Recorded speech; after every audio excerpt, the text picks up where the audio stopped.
ഒരിക്കൽ കൂടി രാവിലെ ആരംഭിക്കുകയാണ്. നല്ല ഒരു ദിവസം എല്ലാ പ്രേക്ഷകർക്കും ആശംസിക്കുന്നു. ഒരു പ്രവൃത്തി ദിവസമാണ്. എല്ലാവരും ഓഫീസുകളിലേക്കും സ്കൂളുകളിലേക്കും കുട്ടികളെയൊക്കെ വിടാനുള്ള തിരക്കിലും മറ്റുമായിരിക്കും. നമുക്ക് ഒരുപാട് വാർത്തകൾ പ്രേക്ഷകർക്കായുണ്ട്. പ്രത്യേകിച്ചും നിലമ്പൂരിൽ നിന്നാണ് കൂടുതൽ വാർത്തകളും. മഴ മാറി നിൽക്കുന്ന അന്തരീക്ഷമാണ് എങ്കിൽ പോലും 2 ദിവസത്തിന് ശേഷം ഒരുപക്ഷെ നാളെ മുതൽ മഴ ശക്തമായേക്കാം എന്നുള്ള മുന്നറിയിപ്പ് കൂടിയുണ്ട്. ഇന്നു മുതൽ ട്രോളിംഗ് നിരോധനം എന്ന വളരെ പ്രധാനപ്പെട്ട ഒരു കാര്യം കൂടിയുണ്ട്. നിരവധി വാർത്തകളിലേക്ക് പോകണം, നിലമ്പൂരിലേക്ക് പോകണം. അതിനു മുൻപ് തലക്കെട്ടുകളിലേക്ക്. പന്നിക്കണിയിൽ നിന്ന് ഷോക്കേറ്റ വിദ്യാർത്ഥിയുടെ മരണം നിലമ്പൂരിലെ തെരഞ്ഞെടുപ്പ് വിഷയം. പ്രചരണായുധമാക്കില്ലെന്ന് UDF. ജനവികാരം പ്രതിഫലിക്കുമെന്ന് അടൂർ പ്രകാശ് ന്യൂസ് 18നോട്. വനമന്ത്രിയെ കാണാനില്ലെന്ന് AP Anilkumar MLA. AK Saseendran അടക്കം 6 മന്ത്രിമാർ ഇന്ന് മണ്ഡലത്തിൽ. പഞ്ചായത്ത് ഓഫീസിലേക്ക് മാർച്ച് പ്രഖ്യാപിച്ച് CPM.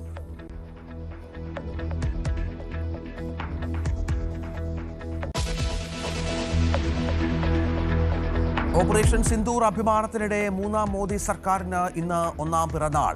വാർഷികം ആഘോഷമാക്കാൻ ഗംഭീര പരിപാടികളുമായി BJP. രാജ്യമെങ്ങും മെഗാ റാലികളും പൊതുയോഗങ്ങളും. പ്രധാനമന്ത്രിയായി നരേന്ദ്രമോദി ആകെ തികയ്ക്കുന്നത് 11 വർഷവും 14 ദിവസവും.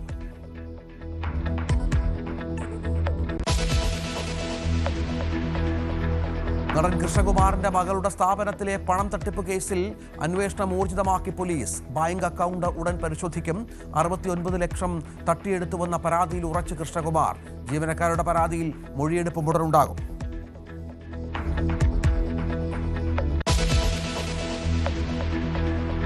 സംസ്ഥാനത്ത് വീണ്ടും മഴ വരുന്നു. നാളെ പത്തനംതിട്ട, ആലപ്പുഴ, കോട്ടയം, എറണാകുളം ജില്ലകളിൽ യെല്ലോ അലർട്ട്. ജാഗ്രത പാലിക്കണമെന്ന് മുന്നറിയിപ്പ്.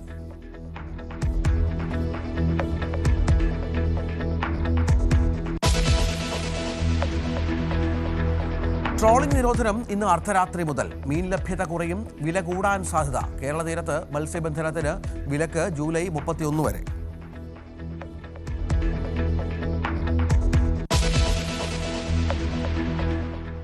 യുവേഫ നേഷൻസ് ലീഗിൽ പോർച്ചുഗലിന് കിരീടം. സ്പെയിനെ തോൽപ്പിച്ചത് ഷൂട്ടൌട്ടിൽ. നേഷൻസ് ലീഗിൽ 2 തവണ കിരീടം നേടുന്ന ആദ്യ ടീമായി പോർച്ചുഗൽ.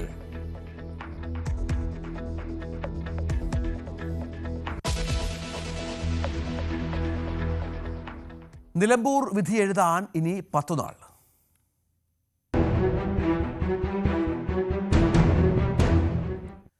നിലമ്പൂർ വഴിക്കടവിൽ പന്നിക്കണിയിൽ നിന്ന് ഷോക്കേറ്റ് 10ാം ക്ലാസ് വിദ്യാർത്ഥി അനന്തു മരിച്ച സംഭവം ഉപതെരഞ്ഞെടുപ്പ് വിഷയമായത് ഇന്നലെ മുതലാണ്. നമുക്കറിയാം, ഇന്നലെ വലിയ പ്രതിഷേധമൊക്കെ ഉണ്ടായിരുന്നു. വിഷയത്തിൻ്റെ ഗ്രാവിറ്റി പല തലത്തിൽ തിരിഞ്ഞു എങ്കിൽ പോലും ഗൂഢാലോചന ഉണ്ടെന്ന വനമന്ത്രി AK ശശീന്ദ്രൻ്റെ പ്രസ്താവനയിൽ വിവാദം തുടരുകയാണ്.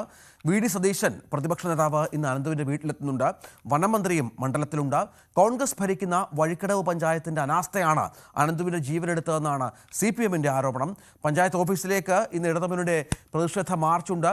വഴിക്കടവ് KSCB ഓഫീസിന് മുന്നിൽ UDFൻ്റെ ധർണ നടക്കുന്നുണ്ട്. Vazhikkadavu divisional forest office BJP പ്രവർത്തകർ ഉപരോധിക്കും എന്നുള്ളതാണ് ഇന്നത്തെ അവിടുത്തെ പ്രധാന സംഭവവികാസങ്ങൾ. അവിടെ മഞ്ജുഷ് ഗോപാലും VV അരുണും CV അനുമോദും ഏറ്റവും പുതിയ വിവരങ്ങളുമായി ചേരും. Manjush, good morning. തെരഞ്ഞെടുപ്പ് ചൂട് 2 ദിവസം പെരുന്നാളായിരുന്നു. അല്പമൊന്ന് കുറഞ്ഞു വന്ന പശ്ചാത്തലത്തിലാണ് ഈ മരണം വീണ്ടും വിഷയം വലിയ സജീവമാക്കിയത്. ഇന്ന് എന്തൊക്കെയാണ് അവിടെ സംഭവിക്കാതിരിക്കുന്നത്? മറ്റു വിവരങ്ങൾ എന്തൊക്കെയാണ്?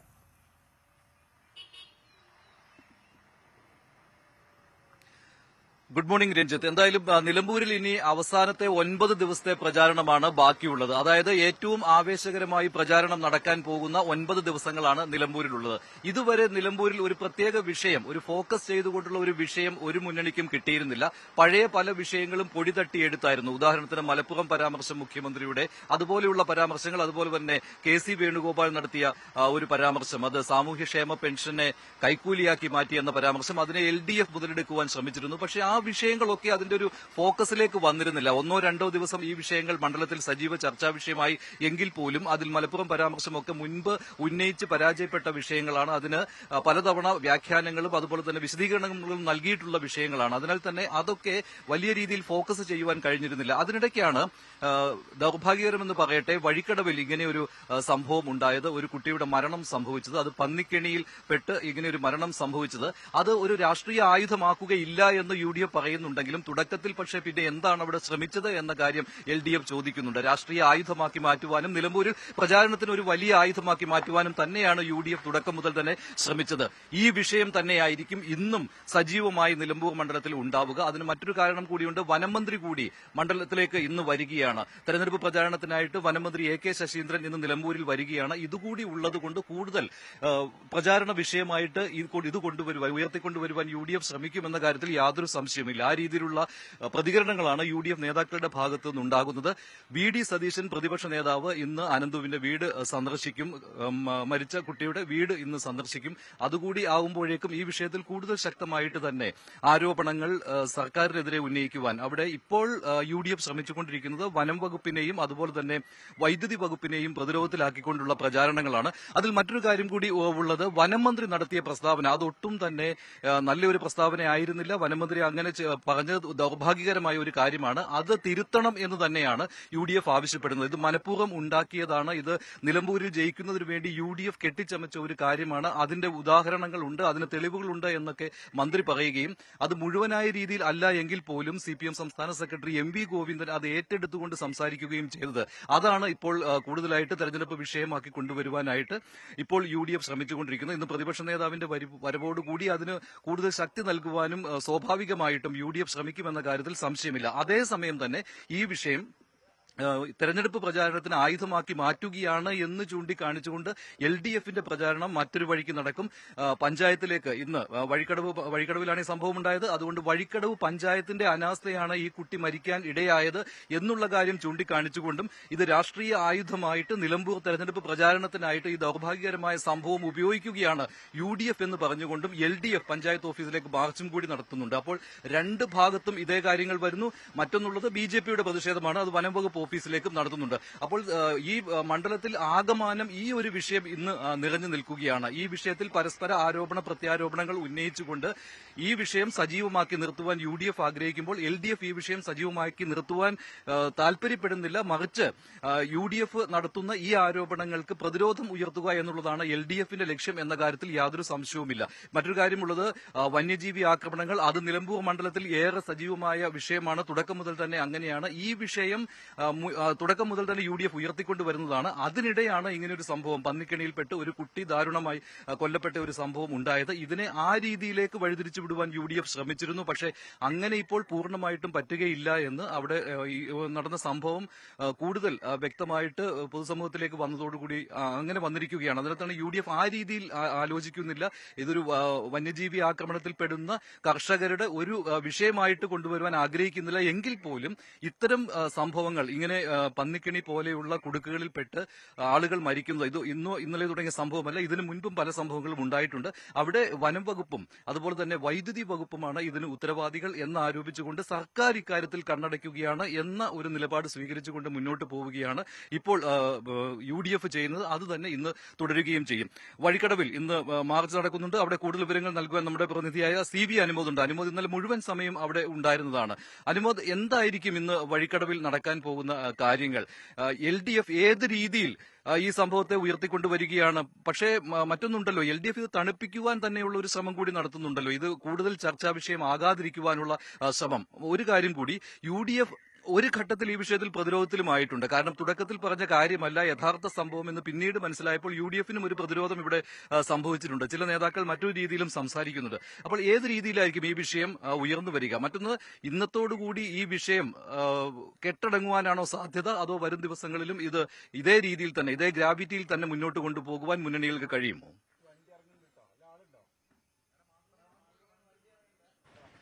Manjusha, good morning. ഈ വഴിക്കടവിലെ അനന്തവിന്റെ ദൗർഭാഗ്യകരമായ മരണം അതിപ്പോൾ രാഷ്ട്രീയമായിട്ട് ഇരു മുന്നണികളും അല്ലെങ്കിൽ മൂന്ന് മുന്നണികളും ഒരുപോലെ തന്നെ ഉപയോഗിക്കുന്നു എന്നുള്ളതാണ് ഒരു വസ്തുത. ഈ സംഭവം ഉണ്ടായപ്പോൾ തന്നെ UDFന്റെ നേതൃത്വത്തിൽ വലിയ പ്രതിഷേധം, UDFും BJPയും ജില്ലാ ആശുപത്രി റോഡ് ഉപരോധിച്ചുകൊണ്ട് വലിയ പ്രതിഷേധം നടത്തുകയും പ്രക്ഷോഭത്തിലേക്ക് കാര്യങ്ങൾ ചെന്നെത്തിക്കുകയും ചെയ്തു. പക്ഷേ പിറ്റേ ദിവസം, അതായത് ഇന്നലെ രാവിലെ ഈ മരണത്തിന്റെ കാരണം അത് ഈ പന്നിയെ കൊല്ലുവാൻ വേണ്ടിയിട്ട് അല്ലെങ്കിൽ പന്നി വേട്ടയ്ക്ക് വേണ്ടിയിട്ട് വൈദ്യുതി ചോർത്തി നടത്തി അത്തരത്തിലുണ്ടാക്കിയ ഒരു കെണിയിലാണ് ഈ കുട്ടി അപകടത്തിൽപ്പെട്ടതെന്ന് മനസ്സിലായതോടെ ഇതിന്റെ ഈ ഒരു അപകടത്തിന്റെ മറ്റൊരു തലത്തിലേക്ക് കാര്യങ്ങൾ എത്തുകയാണ്. അപ്പോൾ മുതലാണ് ഈ LDF പ്രത്യേകിച്ച് ആ കേസിലെ പ്രതിയായിട്ടുള്ള വിനേഷ് കോൺഗ്രസ് പ്രവർത്തകനാണെന്ന ആരോപണം കൂടി അല്ലെങ്കിൽ അത്തരത്തിലൊരു കാര്യം കൂടി LDF പങ്കുവെച്ചതോടെയാണ് ഇത് UDF-നെതിരെ LDF പകരം തിരിച്ചടിക്കുന്ന തരത്തിലേക്ക് സാഹചര്യങ്ങൾ മാറിയത്. നേരത്തെ ഈ കർഷകരുടെ പ്രശ്നങ്ങൾ ഉയർത്തി കാണിച്ചുകൊണ്ട് UDF നടത്തുന്ന പ്രശ്നങ്ങളുടെ ഭാഗമായിട്ട് അവർ ഈ വിഷയം ഏറ്റെടുത്തെങ്കിലും പ്രതി കോൺഗ്രസ് അനുഭവമുള്ള വ്യക്തിയാണെന്ന തരത്തിൽ കാര്യങ്ങൾ മാറിയതോടെ ഈ വിഷയത്തിൽ LDF UDF-നെതിരെ ഇത് ഉന്നയിക്കാൻ തുടങ്ങി. പ്രത്യേകിച്ച് ശ്രദ്ധിക്കണം, M. സ്വരാജ് ഇന്നലെ ഈ അനന്തുവിന്റെ വീട്ടിൽ വന്ന് മടങ്ങുമ്പോൾ തന്നെ അദ്ദേഹം പറഞ്ഞിരുന്നത് ഇതൊരു രാഷ്ട്രീയ വിഷയമായിട്ട് ഞങ്ങൾ ഉന്നയിക്കുന്നില്ല, കാരണം ആ പ്രതിയുടെ രാഷ്ട്രീയം ഞങ്ങൾ പരിശോധിക്കുന്നില്ല എന്ന തരത്തിലായിരുന്നു. പക്ഷേ അതിനുശേഷം വളരെ മിനിറ്റുകൾക്ക് ശേഷം തന്നെ LDF ഈ വിഷയത്തിൽ ഈ UDF-നെ കടന്നാക്രമിക്കുന്ന തരത്തിൽ മാറുന്നു. ഈ കേസിലെ പ്രതിയും അതുപോലെ തന്നെ പ്രദേശത്തെ വാർഡ് മെമ്പറും പഞ്ചായത്ത് വൈസ് പ്രസിഡന്റും ഈ വൈസ് പ്രസിഡന്റുമായി നല്ല ബന്ധമാണ് പ്രതിക്കുള്ളത്. അങ്ങനെ ഈ കാര്യങ്ങൾ വൈസ് പ്രസിഡന്റ് വഴി ആരോഗ്യ ഷൗക്കത്ത്, അതായത് UDF സ്ഥാനാർത്ഥിയുമായി ആശയവിനിമയം നടത്തുകയും അവർ ഇതൊരു രാഷ്ട്രീയ ഗൂഢാലോചനയായിട്ട് ഇത് രാഷ്ട്രീയമായിട്ട് ഉപയോഗിക്കാനുള്ള ഒരു ഗൂഢാലോചന നടത്തി ഇതിനെ ഉപയോഗിക്കുകയും ചെയ്തു. അതിനുശേഷമാണ് ഈ പ്രതിഷേധവും മറ്റും ഉണ്ടായത് എന്ന തരത്തിലാണ് LDF-ന്റെ ഭാഗത്തു നിന്നുള്ള ഒരു പ്രചരണത്തിന്റെ പ്രധാനപ്പെട്ട കാര്യം. അതായത് ഈ ഒരു ദൗർഭാഗ്യകരമായ ദാരുണമായ സംഭവം ഞാനൊന്ന് ഇടപെടുകയാണ്. ഇപ്പോൾ M. സ്വരാജ് മാധ്യമങ്ങളെ കാണുകയാണ്. അതിലേക്ക് പോയിട്ട് വരാം. M. സ്വരാജ് മാധ്യമങ്ങളെ കാണുന്നു.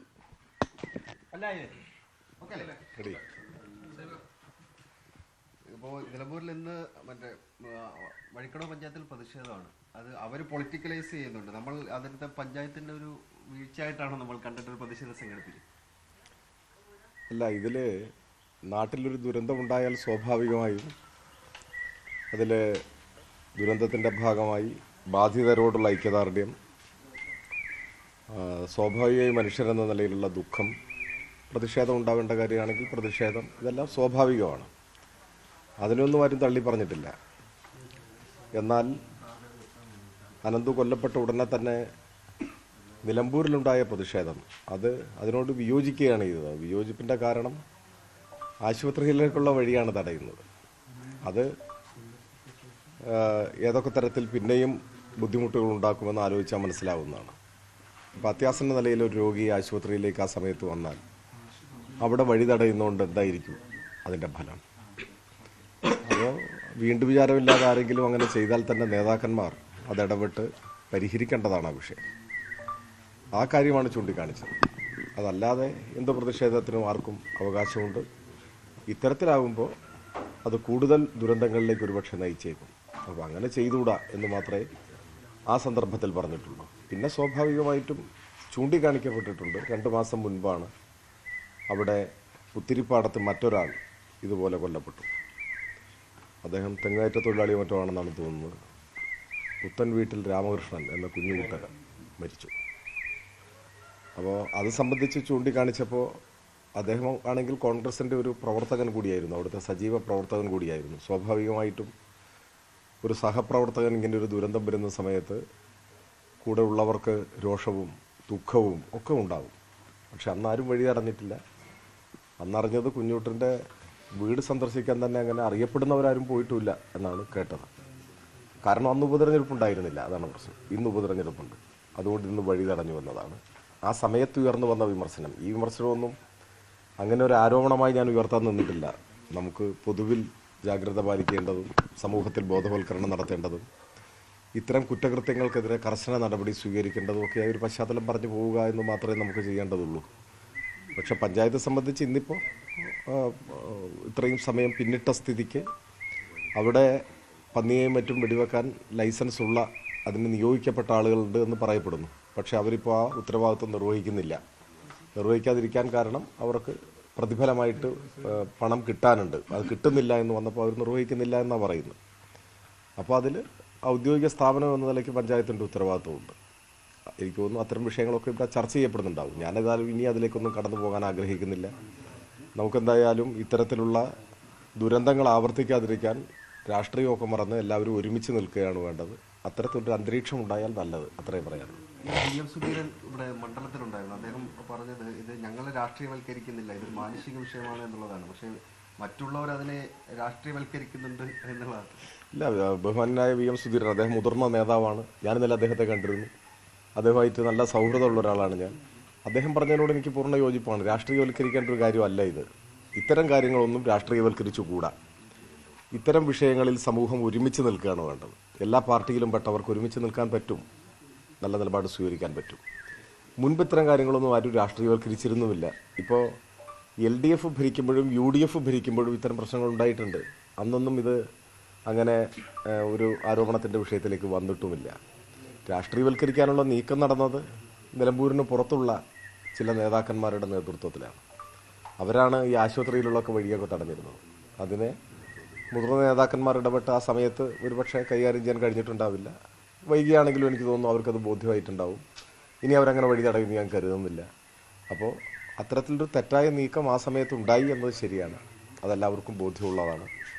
ഈ ആശുപത്രിയിലേക്കുള്ള വഴി തടഞ്ഞത് മാത്രമാണെന്ന് പ്രതിഷേധത്തിന് ഇടയാക്കിയത്, വിയോജിപ്പുകൾക്കൊക്കെ ഇടയാക്കിയത്. അതങ്ങ് ഒഴിവാക്കിയാൽ മതിയായിരുന്നു. ഇനി അങ്ങനെ ഒരു സാഹചര്യം അവരുടെ ഭാഗത്തുനിന്ന് ഉണ്ടാവില്ല എന്നാണ് ഞാൻ പ്രതീക്ഷിക്കുന്നത്. ഈ വനമന്ത്രി പറഞ്ഞത് ഈ അപകടത്തിന് പിന്നിൽ തന്നെ ഗൂഢാലോചന ഉണ്ട് എന്ന പ്രസ്താവന, അതിനെതിരെ UDF വലിയ രീതിയിൽ പ്രതിഷേധം സംഘടിപ്പിക്കുന്നു. അത് ഇച്ചിരി കടന്ന പ്രസ്താവനയായി പോയി. ഞാൻ ഇന്നലെ ഈ മാധ്യമങ്ങളോട് പറഞ്ഞിരുന്നു. അതിൻ്റെ ഒരു പശ്ചാത്തലം എനിക്കറിയില്ല. ഞാൻ പിന്നീട് മനസ്സിലാക്കിയത് അപകടത്തിൻ്റെ പിന്നിൽ എന്ന നിലക്ക് അല്ല എന്നാണ് ഞാൻ മനസ്സിലാക്കിയത്. അതായത് ഈ ഒരു ദുരന്തമുണ്ടായ ഉടനെ തന്നെ അതിനെ രാഷ്ട്രീയവൽക്കരിക്കാനും അതിന് സർക്കാരിനെതിരായിട്ട് ജനങ്ങളെ തിരിച്ചുവിട്ട് ഉപതെരഞ്ഞെടുപ്പിൽ എന്തെങ്കിലും ഒരു നേട്ടം ഉണ്ടാക്കാൻ സാധിക്കുമോ എന്ന നിലയിലുള്ള ചില നീക്കങ്ങൾ നടന്നു. അതാണ് നേരത്തെ ഞാൻ ഈ പറഞ്ഞ കാര്യങ്ങളൊക്കെ. അത്തരം വിഷയങ്ങളെ മുൻനിർത്തിക്കൊണ്ടാണ് പറഞ്ഞതെന്നാണ് ഞാൻ മനസ്സിലാക്കുന്നത്. പിന്നെ അതിൽ കൂടുതൽ എന്തെങ്കിലും വിവരങ്ങളുണ്ടെങ്കിൽ തീർച്ചയായും അതുൾപ്പെടെ അന്വേഷണത്തിൻ്റെയും പരിശോധനയുടെയും പരിധിയിൽ വരട്ടെ എന്ന് മാത്രമേ പറയുള്ളൂ. ഞാൻ ഏതെങ്കിലും തരത്തിലുള്ള ഒരു ആരോപണം ഉന്നയിക്കുന്നതിന് ഈ സന്ദർഭം ഉപയോഗിക്കുന്നതേയില്ല. ഓക്കെ, പറഞ്ഞില്ല.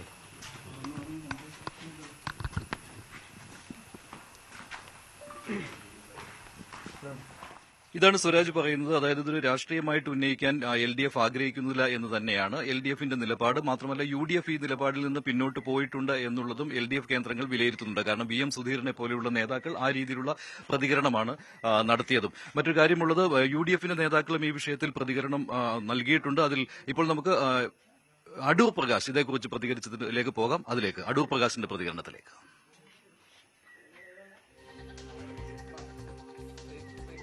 KPCC വർക്കിംഗ് പ്രസിഡന്റ് AP അനിൽകുമാറാണ് നമ്മോടൊപ്പം ചേരുന്നത്. UDF കൺവീനർ അടൂർ പ്രകാശാണ് ഇപ്പോൾ നമ്മോടൊപ്പം ചേരുന്നത്. പ്രചരണം അതിന്റെ രണ്ടാമത്തെ ഫേസിലേക്ക് കിടക്കുകയാണല്ലോ. എത്രമാത്രം ആത്മവിശ്വാസമുണ്ട്? 101% ആത്മവിശ്വാസത്തോടു കൂടിയാണ് ഞങ്ങൾ എല്ലാവരും ഇവിടെ പ്രവർത്തിക്കുന്നത്. ഞങ്ങളുടെ ആത്മവിശ്വാസത്തിന് ഒരു തകരാറുമില്ല. ഞങ്ങൾ ആ ആത്മവിശ്വാസത്തോടു കൂടി ജനങ്ങളെ നേരിട്ട് കണ്ട് കാര്യങ്ങൾ ബോധ്യപ്പെടുത്തി ഞങ്ങൾ മുമ്പോട്ട് പോവുക എന്നുള്ള ഏക ലക്ഷ്യമാണ് ഞങ്ങളുടെ മുമ്പിലുള്ളത്. മലയോര മേഖലയിലെ ജനങ്ങളുടെ പ്രശ്നങ്ങൾ മുഖ്യ പ്രധാന വിഷയമാകുമ്പോൾ തന്നെയാണ് കഴിഞ്ഞ ദിവസം വഴിക്കടവിലെ 15-കാരൻ്റെ ദാരുണ അന്ത്യം ഉണ്ടായത്. പക്ഷേ അത് UDF രാഷ്ട്രീയമായിട്ട് ഗൂഢാലോചന നടത്തുന്നു എന്നുള്ളതാണ് LDFന്റെ ആ വിഷയത്തിലുള്ള ആരോപണം. മാത്രമല്ല അവർ വഴിക്കടവ് പഞ്ചായത്തിലേക്ക് മാർച്ച് പ്രഖ്യാപിക്കുന്നു. എങ്ങനെയാണ് ഇതിനെ പ്രതിരോധിക്കുന്നത്? വഴിക്കടവ് പഞ്ചായത്തിലേക്ക് മാർച്ച് പ്രഖ്യാപിക്കുന്നതിനേക്കാൾ നല്ലത് ഈ പ്രഖ്യാപിച്ച ആളുകളെല്ലാം കൂടി ആ മന്ത്രി നമ്മുടെ വനം വകുപ്പ് മന്ത്രി ഇവിടെ ഇവിടെ ഉണ്ടെന്നാണ് അറിഞ്ഞത്. അദ്ദേഹത്തെ തടഞ്ഞു നിർത്തി കാര്യങ്ങൾ ചോദിക്കണം. അദ്ദേഹം ഈ നാട്ടിലെ ജനങ്ങൾക്ക് സുരക്ഷിതത്വം കൊടുക്കാതെ മുൻപോട്ട് പോവുകയാണ്. ഇന്ന് കടുവ ഉൾപ്പെടെയുള്ള മൃഗങ്ങൾ ജനങ്ങളെ അറ്റാക്ക് ചെയ്യുകയാണ്. ജനങ്ങൾ അങ്ങനെ അറ്റാക്ക് ചെയ്യുന്ന അവസരത്തിൽ അതിന് ഒരു അറുതി വരുത്തണമെങ്കിൽ ഈ സംസ്ഥാനത്തെ വനം വകുപ്പ് മന്ത്രി ഉൾപ്പെടെയുള്ള ആളുകൾ അതിന് വേണ്ട നടപടികൾ സ്വീകരിക്കണം. നടപടികൾ സ്വീകരിക്കാതെ ഇതാരോ ഗൂഢാലോചന നടത്തിയതാണ് എന്ന് പറഞ്ഞൊഴിയുന്നത് ഒരുമാതിരി മറ്റു ഭാഷയിൽ പറഞ്ഞാൽ വേറെ ഭാഷ പറയേണ്ടി വരും. ഞാൻ അത് പറയുന്നില്ല. എങ്കിലും അത് മര്യാദഘട്ട വർത്തമാനമാണ് അദ്ദേഹം നിറവേറ്റിയിട്ടുള്ളത്. രാഷ്ട്രീയമായി ദുരുപയോഗം ചെയ്യുന്നുള്ള ആരോപണത്തെ എങ്ങനെയാണ് കാണുന്നത്? ഇത് രാഷ്ട്രീയമായ ഈ ആരോപണമൊന്നും ഞങ്ങൾക്ക് വലിയ കാര്യമായി വരില്ല. എന്താ കാരണമെന്ന് ചോദിച്ചാൽ ജനങ്ങൾക്ക് ഞങ്ങളെ അറിയാം. ഞങ്ങൾ ജനങ്ങളോടൊപ്പം നിൽക്കുന്നു. ഈ നാട്ടിലെ കർഷകരോടൊപ്പം ഞങ്ങൾ എപ്പോഴുമുണ്ട്. ആ കർഷകർക്കുണ്ടാകുന്ന ദുരനുഭവങ്ങളിൽ ഞങ്ങൾ എപ്പോഴും കർഷകരോടൊപ്പമാണ്. ആ കർഷകർ സുഹൃത്തുക്കൾ എപ്പോഴും ഞങ്ങളോടൊപ്പമുണ്ട്. അക്കാര്യത്തിൽ ഇപ്പോൾ തെരഞ്ഞെടുപ്പ് കഴിഞ്ഞ് റിസൾട്ട് വരുന്നുണ്ടെങ്കിൽ നമുക്ക് മനസ്സിലാക്കാൻ കഴിയും. സുധീരൻ സാർ പറഞ്ഞത് രാഷ്ട്രീയമായിട്ട് ഇതൊന്നും ഉപയോഗിക്കുന്നില്ല, ചർച്ച ചെയ്യുന്നില്ല എന്നുള്ളതാണ്. പക്ഷേ തെരഞ്ഞെടുപ്പിൽ ഇത് പ്രതിഫലിക്കുമോ? UDF-ന് അനുകൂലമായിട്ടുള്ളൊരു പ്രതിഫലനം ഈ വിഷയങ്ങൾ ഉണ്ടാക്കുമോ? ഇതൊന്നും രാഷ്ട്രീയമായി വരുന്ന ഒരു വിഷയമല്ല. ജനങ്ങൾ കാണുന്ന കാര്യങ്ങൾ, ജനങ്ങൾ ചിന്തിക്കുന്ന കാര്യങ്ങൾ, ജനങ്ങൾക്ക് മനസ്സിലാക്കാൻ കഴിയുന്ന കാര്യങ്ങളാണ് ഇതൊക്കെ തന്നെ. അത് ജനങ്ങൾ അതൊക്കെ മനസ്സിലാക്കിക്കൊണ്ട് പ്രവർത്തിക്കും. ആ പ്രവൃത്തി എന്നുണ്ടാകുമെന്ന് ചോദിച്ചാൽ ഇവിടെ തെരഞ്ഞെടുപ്പ് വരുമ്പോൾ ആ തെരഞ്ഞെടുപ്പിലൂടെ പ്രതിഫലിക്കും. സംശയം ഒരു കാര്യമില്ല, ഒരു സംശയമില്ല. തീർച്ചയായും അതാണ്. ഇതെല്ലാം തന്നെ രാഷ്ട്രീയത്തിൽ പ്രചരണ വിഷയമാക്കിയില്ലെങ്കിൽ പോലും തെരഞ്ഞെടുപ്പിൽ കൃത്യമായി പ്രതിഫലിക്കുമെന്നാണ് അദ്ദേഹം പറയുന്നത്. പ്രജിത് കോങ്ങാടിനൊപ്പം CB അനുമോദ്, ന്യൂസ് 18. ഇപ്പോൾ നിലമ്പൂരിലെ LDF സ്ഥാനാർത്ഥി M സ്വരാജ് എന്നോടൊപ്പമുണ്ട്. സ്വരാജ്, എന്തായാലും ഇന്നത്തെ പ്രചാരണം തുടങ്ങുകയാണല്ലോ. ഞാൻ ഒരു രാഷ്ട്രീയ ചോദ്യം ചോദിക്കുകയാണ്. കാരണം ഇത് LDF സർക്കാരിന്റെ കാലത്ത് വന്ന ഉപതെരഞ്ഞെടുപ്പുകളിൽ നിന്ന് തികച്ചും വ്യത്യസ്തമാണ് നിലമ്പൂർ ഉപതെരഞ്ഞെടുപ്പ് എന്ന് ഞാൻ കരുതുകയാണ്. അതിന് കാരണം എന്ന് പറയുന്നത് മുൻപ് നടന്ന ഉപതെരഞ്ഞെടുപ്പുകളിൽ ചേലക്കര ഒഴികെ ബാക്കിയെല്ലാം UDF-ന്റെ സിറ്റിംഗ് സീറ്റുകളായിരുന്നു. അപ്പോൾ അവരത് നിലനിർത്തി എന്നുള്ളതേ ഉള്ളൂ. അവിടെ LDF-ന് കോട്ട സംഭവിച്ചിട്ടില്ല എന്ന് LDF-ന് പറയാം. പക്ഷേ ഇവിടെ അങ്ങനെയല്ല. ഇത് LDF-ന്റെ സിറ്റിംഗ് സീറ്റാണ്. അവിടെ UDF ജയിക്കുകയാണെങ്കിൽ അവിടെ മറ്റൊരു പ്രശ്നമുണ്ട്, സർക്കാരിന്റെ വിലയിരുത്തൽ പൂർണ്ണമായിട്ടും വരും. അങ്ങനെ ഒരു രാഷ്ട്രീയ വിഷയം ഇവിടെ ഇല്ലേ? ഇവിടെ നിങ്ങൾ പറയുന്ന പോലൊരു ഫലം വരുമെന്ന് ഞങ്ങളാരും പ്രതീക്ഷിക്കുന്നേയില്ല. അതിന്റെ ഒരു കാരണം സർക്കാരിന്റെ വിലയിരുത്തലല്ലേ എന്ന് ചോദിക്കുമ്പോൾ സർക്കാരിന്റെ വികസന നേട്ടങ്ങളും ജനക്ഷേമ പദ്ധതികളും ഉയർത്തിയാണ് ഞങ്ങൾ പ്രധാനമായും പ്രചരണം നടത്തുന്നത്. ഈ സർക്കാരിന്റെ പരിപാടികൾ വിലയിരുത്തരുത് എന്നല്ല, അത് വിലയിരുത്തണം എന്നാണ് ഞങ്ങൾ ആഗ്രഹിക്കുന്നതും ആവശ്യപ്പെടുന്നതും. അപ്പോൾ അത്തരത്തിലുള്ള വിലയിരുത്തലുകൾ നടത്താൻ ആർജവം പ്രകടിപ്പിക്കുന്നത് ജനങ്ങൾ ഈ സർക്കാരിലും സർക്കാരിന്റെ പ്രവർത്തനങ്ങളിലും വിശ്വാസം അർപ്പിക്കുന്നു എന്ന പൂർണ്ണ ബോധ്യം കൊണ്ടാണ്. അതുകൊണ്ട് തന്നെ വൻകിട വികസന പദ്ധതികളുടെയും ജനങ്ങളുടെ ജീവിതത്തിൽ ആശ്വാസമേകുന്ന ക്ഷേമ പദ്ധതികളുടെയും ആ പദ്ധതി ഇതൊക്കെ തുടരണമെന്ന ജനങ്ങളുടെ ആഗ്രഹം ഈ തെരഞ്ഞെടുപ്പിൽ പ്രതിഫലിക്കുക തന്നെ ചെയ്യുമെന്ന ഉറച്ച വിശ്വാസമാണ് ഞങ്ങൾക്കുള്ളത്. പക്ഷെ അങ്ങനെ വരുമ്പോൾ ഇവിടുത്തെ ഇപ്പോൾ രാജിവെച്ച MLA-യുടെ അദ്ദേഹത്തിന്റെ പ്രവർത്തനം കൂടി വിലയിരുത്തേണ്ടി വരില്ലേ? അപ്പോൾ അതിൽ LDF എന്തു പറയും? അദ്ദേഹത്തിന്റെ പ്രവർത്തനം മോശമാണ് എന്നാണോ? അങ്ങനെയല്ല. അദ്ദേഹം LDF-ൽ നിന്ന് പുറത്തു പോയ ഒരാളാണ്. അതിനിടയാക്കിയ സാഹചര്യം എന്ത് എന്നുള്ളതും ജനങ്ങളുടെ മുമ്പാകെയുണ്ട്. സത്യത്തിൽ അങ്ങനെയൊന്നും വേണ്ടിയിരുന്നില്ല എന്ന് അദ്ദേഹത്തിന് തോന്നുന്നുണ്ടാവുമെന്നാണ് ഞങ്ങൾക്ക് തോന്നുന്നത്. ഇപ്പോഴും ഞങ്ങൾക്കത് പൂർണ്ണമായി ബോധ്യമായിട്ടുമില്ല എന്തിനാണ് അങ്ങനെ ഒരു നിലപാടെടുത്തത്. അതിന് ഞങ്ങൾ അദ്ദേഹത്തെ കുറ്റപ്പെടുത്താതിരിക്കുന്നത് അദ്ദേഹം സ്വേച്ഛയാ എടുത്ത നിലപാട് അല്ല എന്നും UDF-ന് അതിലൊരു പങ്കുണ്ട് എന്നും. പക്ഷെ ഇപ്പൊ UDF അദ്ദേഹത്തെ ഉൾക്കൊള്ളാൻ തയ്യാറാവാതെ അദ്ദേഹം മറ്റൊരു പ്രത്യേക സാഹചര്യത്തിൽ എത്തുന്ന ഒരു സ്ഥിതിയാണ് ഉണ്ടായിരുന്നത്. ഇതൊക്കെ ജനങ്ങളുടെ മുമ്പാകെയുണ്ട്. അപ്പൊ ഞങ്ങൾ ഏതെങ്കിലും തരത്തിൽ അദ്ദേഹത്തെ കേന്ദ്രീകരിച്ചുകൊണ്ടുള്ളൊരു പ്രചരണത്തിനോ ഒന്നും പോയിട്ടില്ല. ഞങ്ങളൊരു പ്രശ്നമായിട്ടേ അത് കണക്കാക്കുന്നില്ല. LDF സർക്കാരിന്റെ കേരളത്തിലുള്ള പൊതുവായ വികസന പ്രവർത്തനങ്ങളുടെ പ്രതിഫലനം ഇവിടെയും ഉണ്ടായിട്ടുണ്ട് എന്ന് തന്നെയാണ് ഞങ്ങൾ പറയുന്നത്. ബാക്കിയെല്ലാം ജനങ്ങളുടെ മുമ്പാകെ ഉള്ള കാര്യമാണ്. അത് ജനങ്ങൾ വിലയിരുത്തട്ടെ എന്ന് മാത്രമേ ഞങ്ങൾ പറയുന്നുള്ളൂ. നമ്മൾ നിലമ്പൂരിനെ ഫോക്കസ് ചെയ്തുള്ള ഒരു പ്രചാരണം എന്താണ്? ഇപ്പോൾ പറയുന്ന പല തെരഞ്ഞെടുപ്പുകളിലും ഓരോ വിഷയങ്ങൾ ഉയർന്നു വരാറുണ്ട്. അത് രാഷ്ട്രീയ വിഷയങ്ങളാകാം, വികസന വിഷയങ്ങളാകാം, അങ്ങനെയൊക്കെയുണ്ട്. പക്ഷെ നിലമ്പൂരിൽ ഒരു ഫോക്കസ് ചെയ്ത ഒരു വിഷയം ഇല്ല എന്നുള്ളൊരു കാര്യമുണ്ടല്ലോ. ഇപ്പോൾ മലപ്പുറം പരാമർശമൊക്കെ വന്നു, അത് 2-3 ദിവസം ചർച്ച ചെയ്തു. പിന്നെ KC വേണുഗോപാൽ നടത്തിയ ഒരു സാമൂഹ്യക്ഷേമ പെൻഷൻ പരാമർശം, അത് 2 ദിവസം ചർച്ച ചെയ്തു. ഇപ്പോൾ ഇതാ വന്നിരിക്കുന്നു വഴിക്കടവിലെ കുട്ടിയുടെ മരണം. പക്ഷെ ഒരു ഫോക്കസ് ചെയ്ത ഒരു വിഷയം വരുന്നില്ലല്ലോ നിലമ്പൂരിൽ. അത് ആളുകൾക്കൊരു താല്പര്യമില്ലാത്തൊരു കാര്യം കൂടി ആവുന്നുണ്ടോ നിലമ്പൂർ ഉപതെരഞ്ഞെടുപ്പ്? നിങ്ങൾ ആദ്യം പറഞ്ഞ രണ്ട് കാര്യവും പിന്നീടുണ്ടായ വഴിക്കടവിലെ കുട്ടിയുടെ ദുരന്തവും ഇതെല്ലാം തെരഞ്ഞെടുപ്പിൽ ചർച്ചാ വിഷയമായി ഉയർത്തിക്കൊണ്ടുവരാൻ ശ്രമിച്ചത് UDF ആണ്, ഞങ്ങളല്ല. ഞങ്ങൾ തുടക്കം മുതലേ ജനങ്ങളോട് പറഞ്ഞിരുന്നത് കേരളത്തിൽ LDF മുൻപോട്ട് വയ്ക്കുന്ന വൻകിട വികസന മുന്നേറ്റം അസാധ്യമെന്ന് കരുതിയ പല പദ്ധതികളും ജീവൻ വെച്ച അനുഭവമാണ് നമ്മുടെ മുമ്പിലുള്ളത്. ഇപ്പൊ അപ്രായോഗികമാണ്, നടപ്പിലാക്കാനാവില്ല എന്ന് ഫയലിൽ എഴുതി അവസാനിപ്പിച്ചതായിരുന്നു Kochi Edamon power highway, GAIL pipe line, ദേശീയപാതാ വികസനം. പക്ഷെ ഇതെല്ലാം ജീവൻ വെച്ചു. അപ്പൊ അസാധ്യമെന്ന് കണക്കാക്കി അവസാനിപ്പിച്ച പദ്ധതികൾക്ക് ജീവൻ വെക്കുന്നതിന് നമ്മൾ സാക്ഷ്യം വഹിച്ചു. ഒപ്പം ഇന്ത്യയിലെ ആദ്യത്തെ വാട്ടർ മെട്രോയാണ് കൊച്ചി വാട്ടർ മെട്രോ. വിഴിഞ്ഞം പോർട്ട് നമുക്കറിയാവുന്നതാണ്. തീരദേശ ഹൈവേ, മലയോര ഹൈവേ, ഈ മണ്ഡലത്തിലൂടെയാണ് മലയോര ഹൈവേയുടെ ഒരു നല്ല ഭാഗം കടന്നു പോകുന്നത്. ഫോൺ, ഇത്തരത്തിലുള്ള ഒരുപാട് കാര്യങ്ങൾ വന്നു. അതെല്ലാം ജനങ്ങൾ വിലയിരുത്തുന്നുണ്ട്. 2, ജനക്ഷേമ പദ്ധതികൾ, അതാണ് പെൻഷനും ലൈഫും സ്കൂള് ആശുപത്രി ഇത്തരത്തിലുള്ള കാര്യങ്ങളെല്ലാം വന്നു. ഇത്തരം കാര്യങ്ങൾ ചർച്ച ചെയ്തുകൊണ്ട് നിലമ്പൂരിനനുസൃതമായ പ്രായോഗികവും ശാസ്ത്രീയവുമായ വികസന പദ്ധതികളുടെ സാധ്യതകളെക്കുറിച്ച് നമുക്ക് ആലോചിക്കേണ്ട സമയമാണിത് എന്നാണ് ഞങ്ങൾ പറഞ്ഞത്. പക്ഷെ അങ്ങനെ വരുമ്പോൾ ഈ തെരഞ്ഞെടുപ്പ് ഫലം സർക്കാരിന്റെ ഒരു വിലയിരുത്തലാണ് എന്ന് ഇപ്പോഴേ പറഞ്ഞു വെക്കേണ്ടി വരും. സർക്കാരിന്റെ വിലയിരുത്തലാണ് 2026 നിയമസഭാ തെരഞ്ഞെടുപ്പിന് കാത്തിരിക്കുന്ന ഈ സർക്കാരിന്റെ വിലയിരുത്തലാണ്. സർക്കാരിന്റെ പ്രവർത്തനങ്ങൾ ഏത് തെരഞ്ഞെടുപ്പിലും വിലയിരുത്തപ്പെടും. പക്ഷെ ചിലരത് സമ്മതിക്കില്ല എന്ന് മാത്രമേ ഉള്ളൂ. ഞങ്ങൾ അങ്ങനെയല്ല. ഈ തെരഞ്ഞെടുപ്പിൽ ചർച്ച ചെയ്യുന്ന മുഖ്യ വിഷയങ്ങൾ ഈ സർക്കാരിന്റെ വികസന പ്രവർത്തനങ്ങളും ജനക്ഷേമ പ്രവർത്തനങ്ങളും അതോടൊപ്പം മറ്റു പല കാര്യങ്ങളും ചർച്ച ചെയ്യും. അതാണ് പറയുന്നത്, നിലമ്പൂരിന്റെ വികസന സാധ്യതകൾ, നിലമ്പൂരിന്റെ നിലവിലുള്ള സാഹചര്യം, ദേശീയ രാഷ്ട്രീയ സ്ഥിതിഗതികൾ, കേന്ദ്ര ഗവൺമെന്റ് കേരളത്തോട് സ്വീകരിക്കുന്ന തികച്ചും അനീതി, ആ സാമ്പത്തിക ഉപരോധം ഉൾപ്പെടെയുള്ള സമീപനങ്ങൾ, മതനിരപേക്ഷത തകർക്കുന്ന നീക്കങ്ങൾ, അതിനെതിരായ ഇടതുപക്ഷത്തിന്റെ നിലപാട്, ഇതെല്ലാം ചർച്ച ചെയ്യും. ഇത്തരം കാര്യങ്ങളിൽ സംസ്ഥാന സർക്കാരിന്റെ വികസന നേട്ടങ്ങൾ മാത്രം ചർച്ച ചെയ്യരുതെന്ന് ആരെങ്കിലും പറഞ്ഞാൽ അത് ശരിയാവില്ല. ഞാൻ പറഞ്ഞു, ഇതുവരെയുള്ള ഉപതെരഞ്ഞെടുപ്പുകളിൽ, ഈ 5 വർഷത്തെ തെരഞ്ഞെടുപ്പുകളിൽ ഇവിടെ ചേലക്കര മാത്രമാണ് LDFന് ജയിക്കാൻ കഴിഞ്ഞിട്ടുള്ളത്. അവിടെ പക്ഷേ കുറഞ്ഞ ഒരു ഭൂരിപക്ഷത്തിനാണ് കഴിഞ്ഞ തവണത്തേക്കാൾ. അപ്പോൾ ഇതുവരെ നടന്ന ഉപതെരഞ്ഞെടുപ്പുകളെല്ലാം സർക്കാരിന്റെ വിലയിരുത്തലുകളായിരുന്നു. അങ്ങനെയാണെങ്കിൽ നെഗറ്റീവ് അല്ലേ അത്? അങ്ങനെയല്ല നാം കാണേണ്ടത്. ഓരോ തിരഞ്ഞെടുപ്പിലും ഈ പറഞ്ഞ എല്ലാ ഘടകങ്ങളും ചർച്ച ചെയ്യും.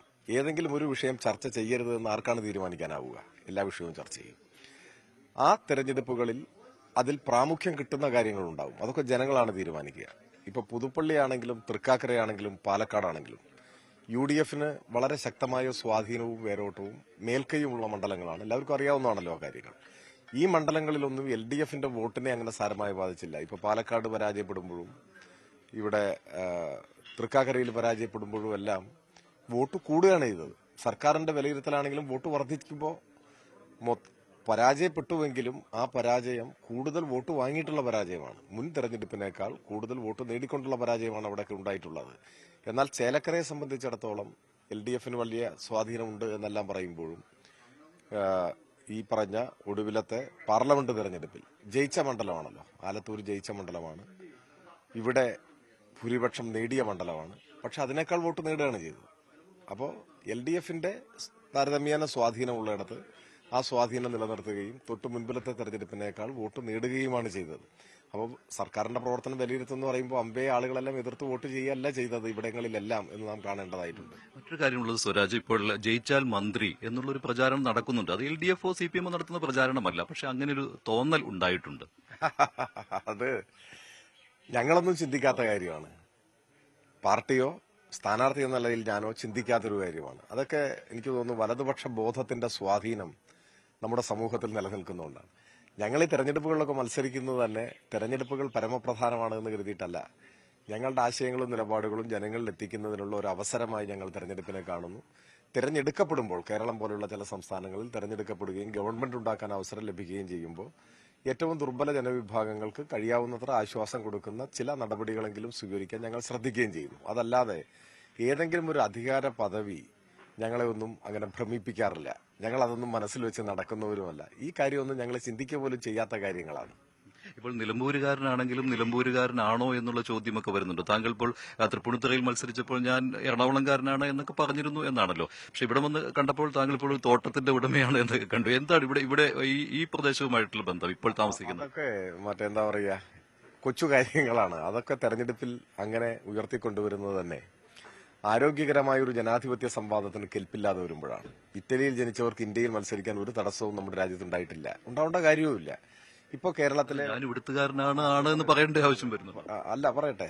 അപ്പോ മറ്റു പല പ്രദേശങ്ങളിലും ജീവിക്കുന്നവർ അതേ മണ്ഡലങ്ങളിലാണോ മത്സരിക്കാറ്? അങ്ങനെയല്ല മത്സരിക്കാറ്. ഇവിടുത്തെ വിഷയം എന്താന്ന് ചോദിച്ചാൽ ജന്മനാട്ടിൽ മത്സരിക്കുന്നു എന്ന് പലരും പറഞ്ഞിട്ടുണ്ടാവും. ശരിയാണ്, എന്റെ ജന്മനാട് ഇവിടെയാണ്. എന്നാൽ ഓരോ ഘട്ടത്തിലും പ്രത്യേകമായ ചുമതലകൾ നിർവഹിക്കാൻ നിയോഗിക്കപ്പെട്ടിട്ടുള്ള ഒരാളാണ് ഞാൻ. കാലിക്കറ്റ് യൂണിവേഴ്സിറ്റി യൂണിയന്റെ ചെയർമാനായിരുന്നു ഒരു ഘട്ടത്തിൽ. അത് 20 വയസ്സ് തികയുന്നതിന് മുമ്പ് കാലിക്കറ്റ് യൂണിവേഴ്സിറ്റി യൂണിയന്റെ ചെയർമാനായിരുന്ന ആളാണ് ഞാൻ. അന്ന് കാലിക്കറ്റ് യൂണിവേഴ്സിറ്റി കേന്ദ്രീകരിച്ചാണ് ഞാൻ പ്രവർത്തിച്ചിരുന്നത്. പിന്നീട് വിദ്യാർത്ഥി സംഘടനയുടെയും യുവജന സംഘടനയുടെയും സ്റ്റേറ്റ് സെക്രട്ടറി ആയപ്പോൾ തിരുവനന്തപുരം കേന്ദ്രീകരിച്ച് പ്രവർത്തിച്ചു. ഞാൻ കുറച്ചുകാലം തൃശൂർ SFIയുടെ ജില്ലാ സെക്രട്ടറി ആയിരുന്നു. ഇതിനൊക്കെ മുൻപ് അന്ന് തൃശൂരായിരുന്നു പ്രവർത്തന കേന്ദ്രം.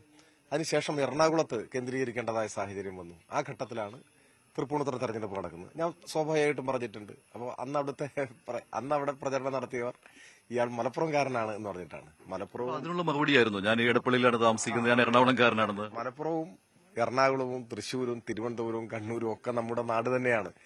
ഓരോ ഘട്ടത്തിലും എവിടെ കേന്ദ്രീകരിക്കാനാണോ നിയോഗിക്കപ്പെടുന്നത് അവിടെ കേന്ദ്രീകരിച്ചുകൊണ്ടാണ് പ്രവർത്തിച്ചിട്ടുള്ളത്. എറണാകുളത്തുള്ളപ്പോൾ എറണാകുളത്ത് തന്നെയാണ്, പക്ഷെ ഇവിടെ ഉപേക്ഷിച്ചിട്ടില്ല. വീടപ്പോഴും ഇവിടെ തന്നെയാണ്. എന്റെ വോട്ട് ഇവിടെയാണ്. അതുവരെ ആരും മനസ്സിലാക്കിയിട്ടില്ലായിരുന്നു. തൃപ്പൂണിത്തുറയിൽ മത്സരിക്കുമ്പോഴും അവിടെ MLA ആകുമ്പോഴും വോട്ട് നിലമ്പൂരിലാണ്. ഞാൻ സ്ഥാനാർത്ഥിയാകുമ്പോഴും ജനാധിപത്യത്തോടുള്ള എന്റെ നിലപാട് വ്യക്തമാക്കിയിട്ടുണ്ട്. ഞാൻ ഇവിടെ വന്ന് വോട്ട് ചെയ്തിട്ടാണ് പോയത്. രാവിലെ എന്റെ ബൂത്തിൽ ആദ്യത്തെ വോട്ട് രേഖപ്പെടുത്തി ഇവിടെ നിന്ന് മണ്ഡലത്തിലേക്ക് പോകുമ്പോൾ ഉച്ചയാവും കൃഷിയുണ്ട് അല്ലേ? അത് നമ്മുടെ ഒരു ഇഷ്ടങ്ങളാണ്, ഇഷ്ടത്തിന്റെ ഭാഗമായിട്ടുള്ളതാണ്. ഇപ്പൊ ഇന്നിപ്പം വനമന്ത്രി ശശീന്ദ്രൻ ഇങ്ങോട്ട് വരുന്നുണ്ട്. അദ്ദേഹം മാപ്പ് പറയണം, രാജിവെക്കണം എന്നൊക്കെയുള്ള ആവശ്യം വരുന്നുണ്ട്. പക്ഷെ അദ്ദേഹത്തിന്റെ ഒരു പ്രസ്താവന പോലും ഒരു അപക്വമായി പോയില്ലേ? ഈ ഘട്ടത്തിൽ അങ്ങനെ പറയാമായിരുന്നു. അതിപ്പോ ഈ ജനാധിപത്യത്തിൽ പലപ്പോഴും ഒരു വിയോജിപ്പ് കണ്ടു കഴിഞ്ഞാൽ ഉടനെ രാജിവെക്കണം എന്ന് പറയും. അതൊക്കെ ഒരു എന്താ പറയുക, കുറച്ചുകൂടി അവധാനതയോടെ പറയേണ്ട കാര്യമാണ്. ഏതെങ്കിലും ഒരു സന്ദർഭത്തിൽ ഒരു മന്ത്രി പറഞ്ഞൊരു വാചകത്തോട് നമുക്ക് യോജിപ്പില്ലെങ്കിൽ ഉടനെ രാജിവെക്കണം എന്ന് പറയാൻ അത്ര ലളിതമായി ചെയ്യാവുന്നൊരു കാര്യമാണോ? ഇവരുടെ അംഗീകാരത്തോടു കൂടിയാണോ അദ്ദേഹം മന്ത്രിയായത്? മന്ത്രി പറഞ്ഞ കാര്യവും ഒരുതരം ഒരു അതില് അങ്ങനെ അല്ലല്ലോ അദ്ദേഹം മന്ത്രിയായത് ജനങ്ങളുടെ പിന്തുണയോടെയാണ്. ആ പിന്തുണ അതേപോലെ അവിടെ നിൽക്കുന്നു. രണ്ട് മന്ത്രിയുടെ പ്രസ്താവനയോട് വിയോജിക്കുന്നതിലും തെറ്റില്ല. പക്ഷെ മന്ത്രിക്ക് മന്ത്രിയുടേതായ ബോധ്യങ്ങളുണ്ടാവും. അതായത് ഒരു കുട്ടി മരിക്കുന്നു, നാട്ടിലെവിടെയും ഉണ്ടാകുന്ന ഒരു അപകടമാണ്. 2 മാസം മുൻപ് തൊട്ടപ്പുറത്തുണ്ടായതാണ്. ഇതുണ്ടായത് വെള്ളക്കട്ടയിലാണ്, അപ്പുറത്ത് പുത്തിരിപ്പാടത്താണ് ഇതിനു മുമ്പ് ഉണ്ടായിട്ടുള്ളത്. അന്ന് ആരും വഴി തടഞ്ഞിട്ടില്ല. അതൊരു കോൺഗ്രസ് സജീവ പ്രവർത്തകനായിട്ടും ആരും അതിൽ പ്രതിഷേധിക്കുകയോ ആ വീട് സന്ദർശിക്കുകയോ പോലും ചെയ്തില്ല. കാരണം അന്ന് ഉപതെരഞ്ഞെടുപ്പ് ഉണ്ടായിരുന്നില്ല. ഇന്ന് പെട്ടെന്ന് ആശുപത്രിയിലേക്കുള്ള വഴി തടയുന്നു. അപ്പോൾ ഒരു മരണത്തെ ഇത്തരത്തിൽ ഉപയോഗിക്കുന്നത് കണ്ടപ്പോൾ അദ്ദേഹത്തിന് തോന്നിയതാവാം, അല്ലെങ്കിൽ അദ്ദേഹത്തിന് ഇത് സംബന്ധിച്ച് എന്തെങ്കിലും മന്ത്രി എന്ന നിലയിൽ വിവരമുണ്ടോ എന്നുള്ളത് എനിക്കറിയില്ല. തിരുത്തണ്ടല്ലോ, ഇപ്പൊ അത് മനസ്സിലായില്ലേ കാര്യങ്ങൾ? അല്ല, ധാരണയുണ്ടാവാം. അദ്ദേഹം അതിൽ അടിയുറച്ച് നിൽക്കുകയാണോ എന്ന് അറിയില്ലല്ലോ. അപ്പോൾ അദ്ദേഹം പറഞ്ഞിട്ടുള്ള കാര്യങ്ങൾ, ആ കാര്യങ്ങളോട് വിയോജിപ്പുണ്ടെങ്കിൽ അല്ലെങ്കിൽ അങ്ങനെ അല്ലെങ്കിൽ അത് വിശദീകരിക്കുകയാണ് വേണ്ടത്. ഞങ്ങൾ ആശുപത്രിയിലേക്കുള്ള വഴി തടഞ്ഞത് അത് അറിയാതെയാണ് എന്ന് പറഞ്ഞാൽ ശരി, ആ പ്രശ്നം കഴിഞ്ഞു. അല്ലെങ്കിൽ അതപ്പോ വീണ്ടും വിചാരമില്ലാതെ ചെയ്താണ്, ഇനി ആവർത്തിക്കില്ല എന്ന് പറഞ്ഞാൽ പ്രശ്നം കഴിഞ്ഞു. പക്ഷേ ഈ പറയുന്ന UDF ഭരിക്കുന്ന ഒരു പഞ്ചായത്തിൽ, UDFന്റെ വൈസ് പ്രസിഡന്റ് വാർഡംഗമായ ഒരു പഞ്ചായത്തിൽ ഇന്നലെ ചില മാധ്യമങ്ങൾ പരാമർശിച്ചതുപോലെ പശ്ചാത്തലമുള്ള ഒരാൾ പ്രതിയായ ഒരു വിഷയത്തിൽ പക്ഷേ LDF അല്ല സമരം ചെയ്തത്. അത് നമ്മൾ ആലോചിക്കണം. ഈ ഘടകങ്ങളെല്ലാം വേണമെങ്കിൽ LDFന്റെ ഒരു പ്രതിഷേധം നടത്താവുന്നതാണ്. എന്നാൽ ഒരു രാഷ്ട്രീയ പാർട്ടി മുന്നണി എന്ന നിലയിൽ കാണിക്കേണ്ട ഒരു പക്വതയും വീണ്ടും വിചാരവുമാണ് ആ ഘട്ടത്തിലുടനീളം കാണിച്ചത്. അപ്പൊ അത്തരമൊരു പശ്ചാത്തലത്തിലാണ് അദ്ദേഹം പറഞ്ഞിട്ടുള്ളത്. ആ പറഞ്ഞ കാര്യങ്ങൾ ഈ സാഹചര്യങ്ങളുമായി ചേർത്ത് കാണേണ്ടതാണെന്നാണ് എനിക്ക് തോന്നുന്നത്. ശരി സ്വരാജ്. എന്താ സ്വരാജ്, തെരഞ്ഞെടുപ്പ് പ്രചാരണത്തിന് ഇന്ന് പോവുകയാണ്. ഇനി 9 ദിവസങ്ങൾ മാത്രമാണ് ഇവിടെ പ്രചാരണത്തിന് ബാക്കിയുള്ളത്. ഇപ്പോൾ സ്വരാജ് പറഞ്ഞ ഈ കാര്യമുണ്ടല്ലോ, അതിനെക്കുറിച്ച് ഇന്നലെ തന്നെ LDFന്റെ ഒരു നിലപാടാണിത്. AP അനിൽകുമാർ MLA അദ്ദേഹം ചില പ്രതികരണങ്ങൾ നടത്തിയിരുന്നു CB അനുമോദിനോട്. അതൊന്ന് കാണാം. KPCC വർക്കിംഗ് പ്രസിഡന്റ് AP അനിൽകുമാറാണ് നമ്മോടൊപ്പം ചേരുന്നത്. പ്രചരണം അതിന്റെ 2ാം ഘട്ടത്തിലേക്ക് കടക്കുന്നു. പ്രിയങ്ക വരുന്നു. എത്രമാത്രം വലിയ ആത്മവിശ്വാസമുണ്ട്? ഞങ്ങൾ തുടക്കത്തിലുള്ളതിനേക്കാൾ ആത്മവിശ്വാസത്തിലാണ്. ഞങ്ങൾക്ക് നല്ല വിശ്വാസമുണ്ട്. ആ വിശ്വാസം ഇപ്പോൾ ഇരട്ടിയായി എന്ന് പറയുന്നതായിരിക്കും പ്രധാനപ്പെട്ട കാര്യം. ഏറ്റവും പ്രധാനപ്പെട്ട ഒരു കാര്യം, കഴിഞ്ഞ ദിവസം ഉണ്ടായ ആ കുട്ടിയുടെ മരണമാണ്. അതിനെ രാഷ്ട്രീയമായിട്ട് UDF ദുരുപയോഗം ചെയ്യുന്നുവെന്നാണ് LDF ആരോപിക്കുന്നത്. അതിനു പുറമെ LDF വഴിക്കടവ് പഞ്ചായത്തിലേക്ക് മാർച്ച് പ്രഖ്യാപിക്കുന്നു. രാഷ്ട്രീയമായിട്ടത് ദുരുപയോഗം ചെയ്യുന്നത് UDF ആണെന്ന ഈ ആക്ഷേപവും തുടർന്നുള്ള അവരുടെ പ്രഖ്യാപനവും എങ്ങനെ കാണുന്നു? ഞങ്ങൾ ഒരിക്കലും ആ വിഷയത്തെ രാഷ്ട്രീയമായി കാണുവാൻ ഉദ്ദേശിക്കുന്നില്ല. ഈ തെരഞ്ഞെടുപ്പിന് ഞങ്ങളെ സംബന്ധിച്ചിടത്തോളം അത്തരമൊരു കാര്യമെടുത്ത് ഉപയോഗിക്കേണ്ട കാര്യമില്ല. ഒട്ടനവധി കാര്യങ്ങൾ ഈ ഗവൺമെൻറ്റിന് എതിരായിട്ടുള്ള കാര്യങ്ങളുണ്ട്. പക്ഷേ സ്വാഭാവികമായി ഇങ്ങനെ ഒരു മരണം ഉണ്ടായപ്പോൾ ജനങ്ങൾക്കിടയിലുണ്ട് പെട്ടെന്നുള്ളൊരു വികാരമുണ്ട്. ആ വികാരപ്രകടനത്തോടൊപ്പം കോൺഗ്രസ് നിന്നു, UDF നിന്നു എന്നുള്ളത് വാസ്തവമാണ്. അതിനപ്പുറത്തേക്ക് ഞങ്ങൾ രാഷ്ട്രീയമായി ഇതിനെ കാണുന്നതില്ല. മറ്റൊരു കാര്യം, ഈ തെരഞ്ഞെടുപ്പ് ഞങ്ങൾക്ക് രാഷ്ട്രീയമല്ലെങ്കിൽ പോലും ഗവൺമെൻറ്റിൻ്റെ ഭാഗത്തു നിന്നുള്ള ഇത്രയും ഗുരുതരമായ വീഴ്ചകൾ ഞങ്ങൾക്ക് ഈ തെരഞ്ഞെടുപ്പുള്ളതുകൊണ്ട് പറയാതിരിക്കാൻ പറ്റാത്ത സാഹചര്യം. അത് പറഞ്ഞേ പറ്റൂ. അത് തെരഞ്ഞെടുപ്പാണ് എന്നുള്ളതുകൊണ്ട് പറയാതിരിക്കാൻ കഴിയില്ല. സാമൂഹ്യ മാധ്യമങ്ങൾ പ്രചരിക്കുന്ന ഒരു കാര്യം, ഈ കേസിലെ പ്രതി കോൺഗ്രസ്സുകാരനാണ്, സ്ഥാനാർത്ഥിയുമായിട്ട് അടുത്ത ബന്ധമുള്ള വഴിക്കടവ് പഞ്ചായത്ത് വൈസ് പ്രസിഡന്റ് അടുത്ത സുഹൃത്താണ്. അപ്പോൾ ഈ കുട്ടി ഷോക്കേറ്റ് വീണപ്പോൾ തന്നെ ഇത്തരത്തിലൊരു ഫോൺ സംഭാഷണം നടന്നിട്ടുണ്ട്. അതാണ് ഈ രാഷ്ട്രീയ ഗൂഢാലോചനയ്ക്ക് അല്ലെങ്കിൽ ഈ പ്രതിഷേധങ്ങൾക്ക് വഴിയൊരുക്കിയത് എന്നുള്ള തരത്തിലുള്ള പ്രചാരണമാണ് LDFന്റെ ഭാഗത്തുനിന്ന് അല്ലെങ്കിൽ LDFന്റേതായി നമുക്ക് കണക്കാക്കാവുന്ന സാമൂഹ്യ മാധ്യമങ്ങളൊക്കെ പ്രചരിക്കുന്നത്. അദ്ദേഹത്തിന് കോൺഗ്രസുമായിട്ട് എന്തെങ്കിലും ബന്ധമുള്ളതായിട്ട് അറിയില്ല. ഇവിടെ ഞങ്ങളെ സംബന്ധിച്ചിടത്തോളം ആ കുട്ടിയേ ഉള്ളൂ. അത്തരത്തിലുള്ള ഒരു ഫെൻസിങ് കെട്ടിയത് ആരാണോ അവർ രാഷ്ട്രീയം എന്തായാലും കോൺഗ്രസ് അല്ല എന്ന് ഉറച്ചു വിശ്വസിക്കുന്നു. ഇനി കോൺഗ്രസ് ആണ് എങ്കിൽ പോലും ഞങ്ങൾക്ക് എങ്ങനെ അതിനെ സംരക്ഷിക്കാൻ കഴിയും? ഞങ്ങളെ സംബന്ധിച്ചോളം പ്രതി ആരായാലും ആൾക്കെതിരെ ശക്തമായ നടപടിയെടുക്കണം. അവരുടെ രാഷ്ട്രീയം നോക്കരുത്. അതിൽ യാതൊരു തർക്കവുമില്ല. അത് കോൺഗ്രസ്സുകാരനല്ല എന്നുള്ള തർക്കമില്ല. ആണെങ്കിൽ പോലും ഞങ്ങൾ അതിന് ശക്തമായി പറയുന്ന നടപടി വേണം.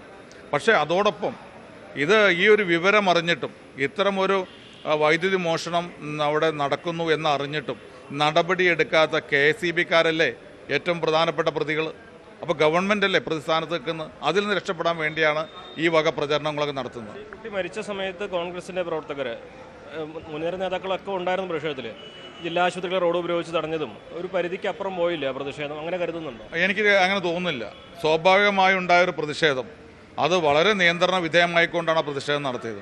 പല ഘട്ടങ്ങളിലും നമുക്കറിയാം, നമ്മുടെയൊക്കെ മേഖലയിൽ ആനകുത്തി മരിക്കുമ്പോഴൊക്കെ ഉണ്ടാവുന്ന പ്രതിഷേധം വലിയ രീതിയിൽ ജനങ്ങൾ അത് വികാരത്തോടു കൂടി കാണുകയും പോലീസും സംവിധാനവും ഒക്കെ വന്ന് മണിക്കൂറുകളോളം ഗവൺമെൻറ് തന്നെ ഇടപെട്ടിട്ടാണ്, മന്ത്രിമാർ ഇടപെട്ടാണ് ആ പ്രതിഷേധമൊക്കെ തണുപ്പിക്കാറുള്ളത്. ഇവിടെ അങ്ങനെയൊന്നും ഉണ്ടായിട്ടില്ല.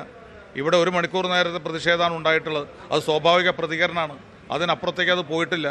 അതിന് മറ്റു രീതിയിൽ കാണേണ്ട കാര്യമില്ല. പക്ഷേ വനംവകുപ്പ് മന്ത്രിയുടെ പ്രസ്താവന, രാഷ്ട്രീയ ഗൂഢാലോചനയുടെ പ്രസ്താവന കൃത്യമായിട്ട് LDFന്റെ ഒരു കൃത്യമായൊരു രാഷ്ട്രീയ പ്രചരണ തന്ത്രം തന്നെയായി കാണുന്നില്ല. അത് ഈ തെരഞ്ഞെടുപ്പിൽ അവർ തിരിച്ചടി ഉണ്ടാവും. പാവപ്പെട്ട 15 വയസ്സായൊരു കുട്ടി ഇത്ര ദാരുണമായ മരണം സംഭവിക്കുമ്പോൾ അത് അവിടെ അറിയാം ഫെൻസിങ് ആണ്. ആ ഫെൻസിങ്ങിലൂടെ കറണ്ട് പാസ് ചെയ്യുന്നു, അത് തട്ടിയാണ് കുട്ടി മരിച്ചത്. എല്ലാവർക്കും അറിയാം. അവിടെ എന്ത് രാഷ്ട്രീയ ഗൂഢാലോചനയുള്ളത്? അത്തരത്തിലുള്ള മേഖലകളിൽ, വനമേഖലയിൽ ഫെൻസിങ് ഉണ്ടാവാം. കുട്ടികളും യാത്രക്കാരും സഞ്ചരിക്കുന്ന സ്ഥലത്ത് ഇതുപോലെ വൈദ്യുതി പാസ് ചെയ്യുന്ന ഫെൻസിങ് ഉണ്ടാക്കിയിട്ട് അതിൻ്റെ പേരിൽ നടപടിയെടുക്കാത്ത KSEB അല്ലേ കുറ്റക്കാർ? ആവർത്തിച്ച് ഞങ്ങൾ അതന്നെ പറയുന്നത്. വനംവകുപ്പ് പ്രവർത്തനങ്ങൾ, പ്രത്യേകിച്ച് അങ്ങയുടെ മണ്ഡലത്തിലാണ് കാളികാവിലെ ഇഷ്യൂ ഉണ്ടായത്. അങ്ങേക്ക് അതിൽ ഒരുപാട് തവണ മന്ത്രിയെ സംസാരിച്ചു എന്ന് പറയാണ്. ഇതുവരെ അനുകൂലമായ സമീപനം ലഭിച്ചതായി തോന്നുന്നുണ്ടോ കാളികാവ് വിഷയത്തിൽ? എനിക്ക് കാളികാവ് വിഷയത്തിലെന്നല്ല, ഒരു വിഷയത്തിലും ഇപ്പോൾ ഇത്രയും ദിവസം കഴിഞ്ഞു. ഒരാഴ്ച കൊണ്ട് കടുവയെ പിടിക്കുന്ന പറഞ്ഞ് ഒരാളുടെ ജീവനാണ് നഷ്ടപ്പെട്ടത്. 23 ദിവസം കഴിഞ്ഞു, ഇതുവരെ കടുവയെ പിടിക്കാൻ കഴിഞ്ഞിട്ടില്ല. പുലിയെ പിടിക്കാൻ കഴിഞ്ഞു, അപ്രതീക്ഷിതമായ പുലി വന്ന് കയറി. പക്ഷേ ഇന്ന് വന്യമൃഗശല്യം എന്ന് പറഞ്ഞാൽ രൂക്ഷമാണ്. എന്ത് നടപടിയാണ് വനം മന്ത്രി എടുക്കുന്നത്? എന്തെങ്കിലും ഒരു കാര്യം ശക്തമായ നടപടി എടുക്കുന്നത്? ഫെൻസിങ്ങുമായി ബന്ധപ്പെട്ട കാര്യങ്ങളാവട്ടെ, അതല്ലെങ്കിൽ കൂടുതൽ കൂട് വയ്ക്കാനോ ക്യാമറ വയ്ക്കുവാനോ ഈ കടുവയെ പിടിക്കാനോ ഉള്ള നടപടിയൊക്കെ എടുക്കേണ്ടത്. അതിലൊന്നും മന്ത്രിക്ക് യാതൊരു താല്പര്യമില്ല. ഞാൻ പറഞ്ഞല്ലോ, എല്ലാ മൃഗങ്ങളും നാട്ടിലിറങ്ങുന്നു. അതിൻ്റെയൊക്കെ കസ്റ്റോഡിയനായിട്ടുള്ള മന്ത്രി നാട്ടിലേക്ക് വരുന്നില്ല. ജനങ്ങൾക്കൊരു സുരക്ഷിതത്വ ബോധം കൊടുക്കേണ്ടത് ഗവൺമെൻറ്റാണ്. അത് കൊടുക്കേണ്ട മന്ത്രിയെ തെരഞ്ഞു നോക്കിയാൽ കാണാൻ പറ്റാത്ത സ്ഥിതിയാണ് ഇന്നുള്ളത്. മന്ത്രി ഇതുവരെ വന്നിട്ടില്ല.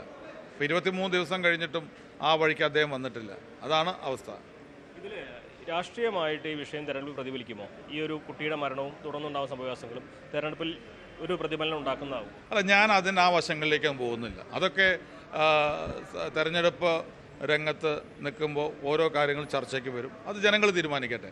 ഞാൻ പറഞ്ഞു, ഞങ്ങൾക്കത് രാഷ്ട്രീയ വിഷയമല്ല. പക്ഷേ ഇത്തരത്തിലുള്ള ഗുരുതരമായ വീഴ്ച ഗവൺമെൻറ്റിൻ്റെ ഭാഗത്തുണ്ടാകുമ്പോൾ അത് ചൂണ്ടിക്കാണിക്കും, ഞങ്ങൾക്ക് പ്രതിരോധിക്കും. അത്രയും ഞങ്ങൾ ചെയ്തിട്ടുള്ളൂ. അതിനപ്പുറത്ത് ഒന്നും ചെയ്തിട്ടില്ല. ഈ പ്രതിരോധ സമരങ്ങളൊന്നും ഇപ്പോൾ മാർക്സിസ്റ്റ് പാർട്ടിക്ക് ഉൾക്കൊള്ളാൻ കഴിയില്ല എന്ന് പറഞ്ഞു കഴിഞ്ഞാൽ വളരെ കഷ്ടമാണ്. കാരണം പ്രതിഷേധ സമരങ്ങളൊക്കെ ഏറ്റവും കൂടുതൽ നടത്തിയാറാണ് അവർ. അപ്പോൾ ജനങ്ങളുടെ ഒരു പ്രതിഷേധം ഉണ്ടാകുമ്പോൾ അതൊന്നും ഭയപ്പാടോടുകൂടി നോക്കി കാണുകയല്ല, മറിച്ച് കുറ്റക്കാരെ നടപടിയെടുക്കുക, ശിക്ഷിക്കാനുള്ള നിയമ നടപടികൾ സ്വീകരിക്കുക എന്നാണ് അവർ ചെയ്യേണ്ടത്.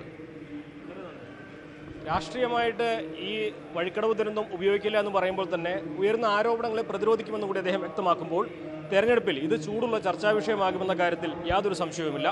പ്രജിത് കോങ്ങാടനൊപ്പം CB അനുമോദ്, ന്യൂസ് 18. ഇതാണ് UDFന്റെ പ്രതികരണം. എന്തായാലും UDF ഈ വിഷയത്തിൽ നിന്ന് പിന്നോട്ട് പോവുകയില്ല. ഇപ്പോഴത്തെ UDFന്റെ നിലപാട് അത് തന്നെയാണ്. രാഷ്ട്രീയമായി ഉപയോഗിക്കില്ല എന്നൊക്കെ പറയുമ്പോഴും തെരഞ്ഞെടുപ്പ് പ്രചാരണ രംഗത്ത് വഴിക്കടവിലെ ഈ മരണം ഉപയോഗിക്കും എന്ന കാര്യത്തിൽ യാതൊരു സംശയമില്ല. അതുപോലെ തന്നെ അടൂർ പ്രകാശ് ചോദിക്കുന്ന ഒരു ചോദ്യമുണ്ട്, വനംമന്ത്രി എവിടെ എന്നുള്ളത്. കഴിഞ്ഞ ദിവസം മരണം സംഭവിച്ചിട്ടും വനംമന്ത്രി വന്നിട്ടില്ല. അതുമാത്രമല്ല, വനംമന്ത്രിയുടെ പ്രതികരണം പല സമയത്തും അപക്വമായി പോകുന്നുണ്ട്. അത് മലയോര ജനതയെ അപമാനിക്കുന്ന രീതിയിലേക്ക് പോകുന്നുണ്ട്. ഇതിന്റെ ചുവട് പിടിച്ച് വനംമന്ത്രിയുടെ അടുത്ത പ്രസ്താവന, വഴിക്കടവ് ദുരന്തത്തിൽ UDF മനഃപൂർവ്വം ഇക്കാര്യം ഒരു പ്ലോട്ട് ഉണ്ടാക്കിയെടുത്തു എന്ന രീതിയിലുള്ള പ്രസ്താവന, അത് പിൻവലിക്കണം എന്ന ആവശ്യവും UDFന്റേതായിട്ടുണ്ട്. ഇപ്പോൾ VV അരുൺ കൂടി ചേരുന്നുണ്ട്. അരുൺ, വനംമന്ത്രി എവിടെ എന്നുള്ള ചോദ്യം ആവർത്തിച്ച് ഉന്നയിക്കുകയാണ് UDF. വനംമന്ത്രി ഇന്ന് നിലമ്പൂരിലുണ്ടല്ലോ.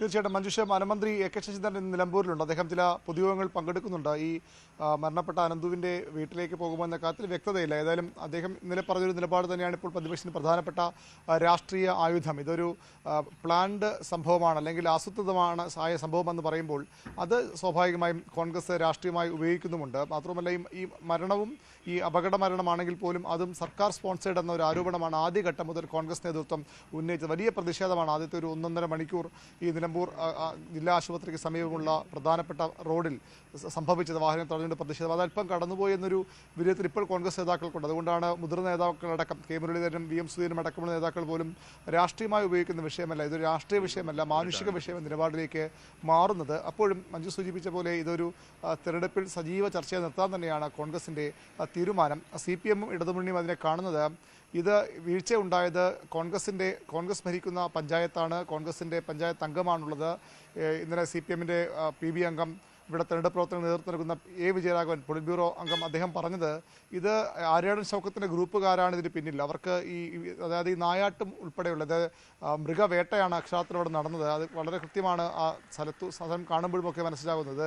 ഏതെങ്കിലും തരത്തിൽ കർഷകർക്ക് ഭീഷണിയാകുന്ന വന്യമൃഗങ്ങൾ നാട്ടിലേക്ക് ഇറങ്ങാതിരിക്കാൻ വച്ച കെണിയോ അങ്ങനെയൊന്നുമല്ല. ഇതൊരു മൃഗവേട്ടയുടെ ഭാഗമാണ്. ആ വേട്ട സംഘങ്ങളുമായി അല്ലെങ്കിൽ അതിന് പിന്നിൽ നിൽക്കുന്ന ആളുകളുമായി, പ്രത്യേകിച്ച് പ്രതിയുമായും ഒക്കെ ആര്യാടൻ ഷൗക്കത്തിന് UDF സ്ഥാനാർത്ഥിക്ക് ബന്ധമുണ്ട് എന്നൊരു ആരോപണമാണ് ഇന്നലെ പേര് പറയാതെ ഒരു പരോക്ഷ ആരോപണം എന്ന നിലയിൽ CPMൻ്റെ PB അംഗം ഉന്നയിച്ചത്. അത്തരം വിവാദങ്ങളും വരുന്നുണ്ട്. അതിൻ്റെ ഭാഗമായി കൂടിയാണ് അവർ ഇന്ന് ഈ പഞ്ചായത്തിൻ്റെ വീഴ്ച ഉയർത്തിക്കാട്ടിക്കൊണ്ട് പഞ്ചായത്ത് ഓഫീസിലേക്ക് CPM മാർച്ച് നടത്തുന്നത്. BJPയും ഇന്ന് സമരരംഗത്താണ്. DFO ഓഫീസിലേക്കാണ് അവരുടെ മാർച്ച് പറഞ്ഞിട്ടുള്ളത്. അങ്ങനെ ഇതൊരു രാഷ്ട്രീയ വിഷയമാക്കേണ്ടതല്ല എന്ന് പൊതുവിൽ നേതാക്കൾ, കോൺഗ്രസിൻ്റെയും CPM നേതാക്കൾ പറയുമ്പോഴും സ്വാഭാവികമായും ഇതൊരു രാഷ്ട്രീയ വിഷയമായി, തെരഞ്ഞെടുപ്പ് വിഷയമായി മാറുകയാണ് എന്നുള്ളത് വസ്തുതയാണ്. നമുക്കറിയാം നിലമ്പൂർ ആ രീതിയിൽ വലിയ വന്യജീവി സംഘടനയുടെ പ്രദേശം കൂടിയാണ് മഞ്ജുഷ.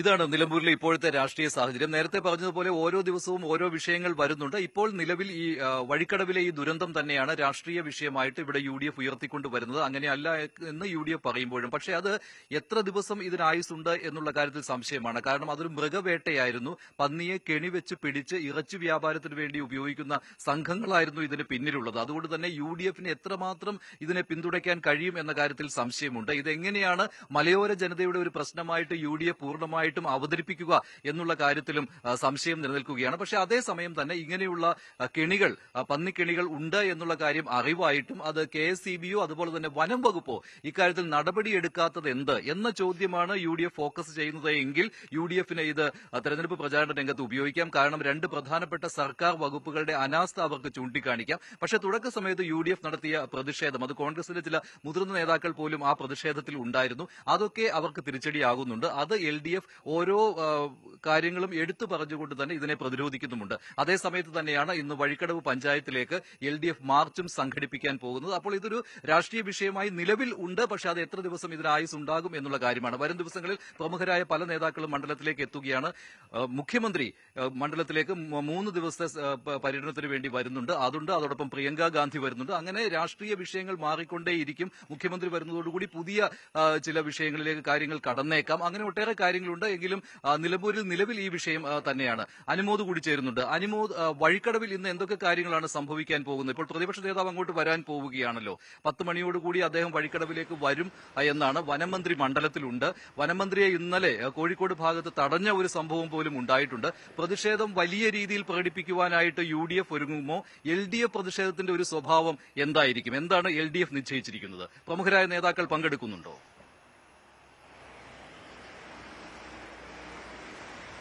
മഞ്ജുഷ, ഇന്ന് സത്യത്തിൽ വഴിക്കടവ് തന്നെയാണ് വാർത്തകളുടെ പ്രധാനപ്പെട്ട ഒരു കേന്ദ്രമായിട്ട് വരാൻ പോകുന്നത്. രാവിലെ അവിടെ വഴിക്കടവ് കേന്ദ്രീകരിച്ച പ്രതിഷേധങ്ങൾ ഉണ്ടാകുന്നുണ്ട്. ഒപ്പം തന്നെ പ്രതിപക്ഷ നേതാവും അതുപോലെ മുൻ KPCC അധ്യക്ഷൻ രമേശ് ചെന്നിത്തലയും അനന്തുവിന്റെ വീട് സന്ദർശിക്കുന്നുണ്ട്.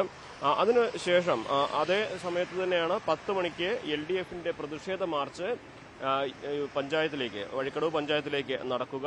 മാത്രമല്ല ഇന്ന് ഓവർക്കേള് വഴിക്കടവ് കേന്ദ്രീകരിച്ചാണ് AK ശശീന്ദ്രൻ ചുങ്കത്ര പോത്തുകൽ ഇടക്കര, അതായത് വഴിക്കടവിനോട് ചേർന്നുള്ള ആ മേഖലയിൽ കേന്ദ്രീകരിച്ചാണ് അവരുടെ പ്രചരണം നടക്കുക. അതേസമയം തന്നെ UDFന്റെ പ്രതിഷേധവും ഇന്ന് വഴിക്കടവിൽ നടക്കും. അവർ KCB ഓഫീസിലേക്കാണ് അവരുടെ പ്രതിഷേധം 10 മണിക്ക് നിശ്ചയിച്ചിരിക്കുന്നത്. ഈ അനന്തുവിൻ്റെ വീട്ടിലേക്കുള്ള നേതാക്കളുടെ സന്ദർശനം, അതുപോലെ വഴിക്കടവ് കേന്ദ്രീകരിച്ചുള്ള KCB ഓഫീസിലേക്കും പഞ്ചായത്ത് ഭരണസമിതിക്ക് എതിരായ പ്രശ്നം പഞ്ചായത്തിലേക്കുമൊക്കെ കേന്ദ്രീകരിച്ചുള്ള പ്രതിഷേധം നടക്കുമ്പോൾ വഴിക്കടവ് തന്നെയായിരിക്കും ഇന്നും ഈ ഒരു പ്രചരണത്തിലെ മുഖ്യ ശ്രദ്ധാകേന്ദ്രമാകുന്ന ഇടം. ഈ അനന്തുവിൻ്റെ ദൗർഭാഗ്യകരമായ മരണം അതിനെ രാഷ്ട്രീയമായിട്ട് ഉപയോഗിക്കുന്നില്ല എന്ന് ഇരു മുന്നണികളും പറയുമ്പോൾ പോലും നിലമ്പൂരിലെ തെരഞ്ഞെടുപ്പ് ആ വിഷയത്തെ കേന്ദ്രീകരിച്ച് തന്നെയായിരിക്കും ഇന്ന് മുന്നോട്ട് പോവുക. മഞ്ജുഷ്.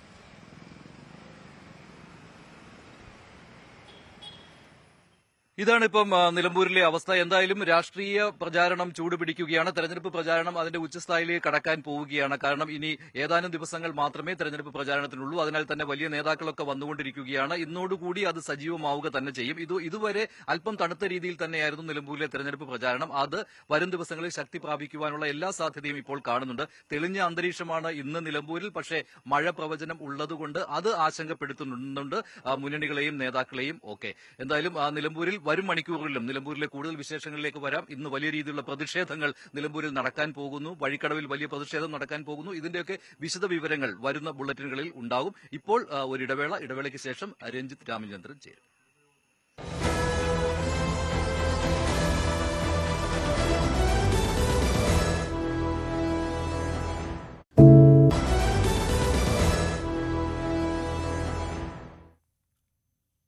ലോകത്തെ ഏറ്റവും വലിയ കണ്ടെയ്നർ കപ്പലായ MSC ഐറീന വിഴിഞ്ഞം തുറമുഖത്ത് ഉടൻ ബർത്ത് ചെയ്യും. തൃശൂർ സ്വദേശിയായ ക്യാപ്റ്റൻ വില്ലി ആന്റണിയാണ് MSC ഐറീനയുടെ ക്യാപ്റ്റൻ എന്നതും പ്രത്യേകതയാണ്. 400 മീറ്റർ നീളവും 61 മീറ്റർ വീതിയുമുണ്ട് MSC ഐറീനയ്ക്ക്. സൗത്ത് ഏഷ്യൻ തുറമുഖങ്ങളിൽ ഐറീന എത്തുന്നത് ഇതാദ്യമായാണ്.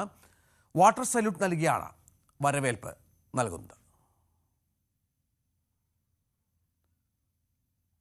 MSC ഐറീനയുടെ വരവാണ് കാണുന്നത്. ഏറ്റവും വലിയ ഒരു കപ്പൽ, ലോകത്തിലെ ഏറ്റവും വലിയ കണ്ടെയ്നർ കപ്പലാണ് MSC ഐറീന. വിഴിഞ്ഞം തുറമുഖത്ത് ഉടൻ ബർത്ത് ചെയ്യുകയാണ്. വാട്ടർ സല്യൂട്ട് എന്ന വളരെ പരമ്പരാഗതമായ രീതിയിലാണ് MSC ഐറീനയ്ക്ക് സ്വീകരണം. ആ ദൃശ്യങ്ങൾ പ്രേക്ഷകർക്ക് കാണാം. വളരെ മനോഹരമായ ദൃശ്യങ്ങളാണ്. വിഴിഞ്ഞത്ത് തുടർച്ചയായി എത്തുന്ന വലിയ വലിയ കപ്പലുകളിലൊന്നാണ്. കണ്ടെയ്നറുകൾ ആ കപ്പലിൽ കാണാം. 400 മീറ്റർ നീളം, 61 മീറ്റർ വീതി എന്ന് പറയുമ്പോൾ എത്ര വലിയ കപ്പലാണ് എന്നുള്ളതാണ് ഏറ്റവും കൗതുകകരമായ കാര്യം. ഡാൻ ഗുരുൻ, ഡാൻ വിവരങ്ങൾ. രഞ്ജിത്തെ, രണ്ട് ചരിത്രങ്ങളാണ് ഒരേപോലെ വിഴിഞ്ഞത്ത് ഇന്ന് പിറക്കുന്നത്. അതായത് ലോകത്തിലെ തന്നെ ഏറ്റവും വലിയ ഭീമൻ ചരക്ക് കപ്പലായ MSC ഐറീന വിഴിഞ്ഞം തീരത്തേക്ക്, ഇന്ത്യയിലെ ഒരു തീരത്തേക്ക് അത് എത്തുന്നു എന്നത് രാജ്യം മുഴുവൻ ശ്രദ്ധിക്കുന്ന ഒരു കാര്യമാണ്. അതോടൊപ്പം ആ കപ്പലിന്റെ ക്യാപ്റ്റൻ തൃശൂർ സ്വദേശിയായ വില്ലി ആന്റണി ആണ് എന്നതാണ് മറ്റൊരു പ്രത്യേകത. ഇങ്ങനെ വിഴിഞ്ഞം രാജ്യാന്തര തുറമുഖത്തിന്റെ പ്രശസ്തി ആഗോള തലത്തിൽ ചർച്ച ചെയ്യപ്പെടുന്ന തലത്തിലേക്ക് മാറുന്ന ഒരു അഭിമാന നിമിഷങ്ങളാണ് ഇപ്പോൾ. ഈ കപ്പൽ നേരത്തെ തന്നെ ഇവിടേക്ക് എത്തുമെന്ന് അറിയിച്ചിരുന്നെങ്കിലും അതിന്റെ റൂട്ടിൽ ചില കാലതാമസങ്ങൾ നേരിട്ടതിനെ തുടർന്നാണ് വൈകിയത്. ഏറ്റവും ഒടുവിൽ 6-ാം തീയതി വരുമെന്നാണ് പറഞ്ഞത്. പിന്നീട് അത് ഈ പുറം കടലിൽ, അതായത് ഊഴം കാത്തു കിടക്കുകയായിരുന്നു. മറ്റ് കപ്പലുകൾക്ക് ഇവിടെ നിന്ന് വന്ന് മടങ്ങേണ്ട സാഹചര്യം ഉണ്ടായിരുന്നതിനാൽ ഏതാണ്ട് 6ഓളം കപ്പലുകൾ ഇവിടെ വന്ന് മടങ്ങിയതിനു ശേഷമാണ് ഇപ്പോൾ MSC ഐറീന ബർത്ത് ചെയ്യാൻ ഒരുങ്ങുന്നത്. നേരത്തെ സൂചിപ്പിച്ച പോലെ വാട്ടർ സല്യൂട്ട് നൽകിയാണ് ഈ കപ്പലിനെ സ്വീകരിച്ചിരിക്കുന്നത്. ടഗ് ബോട്ടുകളുടെ സഹായത്തോടെ കപ്പലിനെ വിഴിഞ്ഞം തീരത്തേക്ക്, തുറമുഖത്തേക്ക് അടുപ്പിച്ചുകൊണ്ടിരിക്കുകയാണ്. ഈ MSC ഐറീന ഇവിടേക്ക് എത്തുന്നതുമായി ബന്ധപ്പെട്ട് വലിയ സുരക്ഷയാണ് കടലിൽ ഉൾപ്പെടെ ഒരുക്കിയിരിക്കുന്നത്. ഏതാണ്ട് 24,000-ലേറെ കണ്ടെയ്നറുകൾ വഹിക്കാൻ ശേഷിയുള്ള പടുകൂറ്റൻ കപ്പലാണ് MSC ഐറീന. 4 ഫുട്ബോൾ ഗ്രൗണ്ടുകളുടെ വലിപ്പം ഉണ്ട് എന്നാണ് അതിന്റെ ഉടമസ്ഥർ തന്നെ വ്യക്തമാക്കുന്നത്. അതോടൊപ്പം ഈ കപ്പലിൽ നിന്ന് ഏതാണ്ട് ഒരു നിശ്ചിത അളവിലുള്ള കണ്ടെയ്നറുകൾ വിഴിഞ്ഞം തീരത്ത് ഇറക്കി വെച്ച ശേഷം അവിടെ നിന്ന് അത് മറ്റ് ഫീഡർ ബോട്ടുകളിലും മറ്റും അത് മറ്റ് സ്ഥലങ്ങളിലേക്ക് എത്തിക്കുന്നുള്ള, മറ്റ് തുറമുഖങ്ങളിലേക്ക്, ചെറു തുറമുഖങ്ങളിലേക്ക് എത്തിക്കുന്നതിനുള്ള നടപടികളും പൂർത്തിയാക്കിയിട്ടുണ്ട്. വിഴിഞ്ഞത്ത് ഇതൊരു ചരിത്ര നിമിഷം തന്നെയാണെന്ന് വിശേഷിപ്പിക്കേണ്ടി വരും. കാരണം ലോകത്തെ തന്നെ ഏറ്റവും വലിയ MSC മെഡിറ്ററേനിയൻ ഷിപ്പിംഗ് കമ്പനിയുടെ ഏറ്റവും വലിയൊരു കപ്പലാണ് MSC ഐറീന. ആ കപ്പൽ വിഴിഞ്ഞം തീരത്തേക്ക് എത്തുന്നു എന്ന് പറയുമ്പോൾ രാജ്യത്തെ ഒരു തുറമുഖത്ത് ആദ്യമായാണ് ഇങ്ങനെയൊരു അവസരം കൈവരുന്നത്. അതുകൊണ്ട് തന്നെ വിഴിഞ്ഞത്തിന്റെ സ്വാഭാവിക പ്രകൃതിദത്ത ആഴം അത് എത്ര കണ്ട് ഇത്തരം ഭീമൻ കപ്പലുകൾക്ക് ഇവിടേക്ക് എത്തുന്നതിന് സഹായകരമായി മാറുന്നു എന്നത് വലിയ ചർച്ചകൾക്ക് വഴിവെക്കുന്ന ഒരു കാര്യം കൂടിയായി മാറുകയാണ്. സിംഗപ്പൂരിൽ നിന്നാണ് ഈ കപ്പൽ ഇപ്പോൾ വിഴിഞ്ഞത്തേക്ക് എത്തിയിരിക്കുന്നത് എന്നാണ് നമുക്ക് മനസ്സിലാക്കാൻ കഴിയുന്നത്. ഏതാണ്ട് 2 ദിവസമായി ഇത് പുറം കടലിൽ ഊഴം കാത്ത് കിടക്കുകയായിരുന്നു. നമുക്കറിയാം അതിന്റെ വലിപ്പവും മറ്റ് നടപടിക്രമങ്ങളും ഒക്കെ പൂർത്തിയാക്കി വേണമായിരുന്നു അതിന് ബർത്തിലേക്ക് അടുപ്പിക്കാനുള്ള നടപടികളിലേക്ക് കടക്കാൻ. അത് ഇന്നലെ വൈകിട്ടോടെ പൂർത്തിയായാണ് ഇപ്പോൾ ടഗ് ബോട്ടുകളുടെ സഹായത്തോടെ ബർത്തിലേക്ക് അടുപ്പിച്ചുകൊണ്ടിരിക്കുന്നത്. വൈകാതെ തന്നെ ഔദ്യോഗികമായി അതിന് തുറമുഖത്തിന്റെ ബർത്തിൽ, അതായത് കവാടത്തിൽ നൽകും. അതിനുശേഷമായിരിക്കും ക്യാപ്റ്റൻ വില്ലി ഉൾപ്പെടെ ഒരുപക്ഷെ ഒരു ചെറു സന്ദേശ മാധ്യമങ്ങളുമായി ഓൺലൈനായോ മറ്റോ അല്ലാതെയോ പങ്കുവച്ചേക്കുമെന്നാണ് സൂചന. MSC മറീന ലോകത്തിലെ ഏറ്റവും വലിയ ചരക്ക് കപ്പലുകളിലൊന്ന് വിഴിഞ്ഞത്ത് ബർത്തി എന്ന ദൃശ്യങ്ങളാണ് പ്രേക്ഷകർ കാണുന്നത്.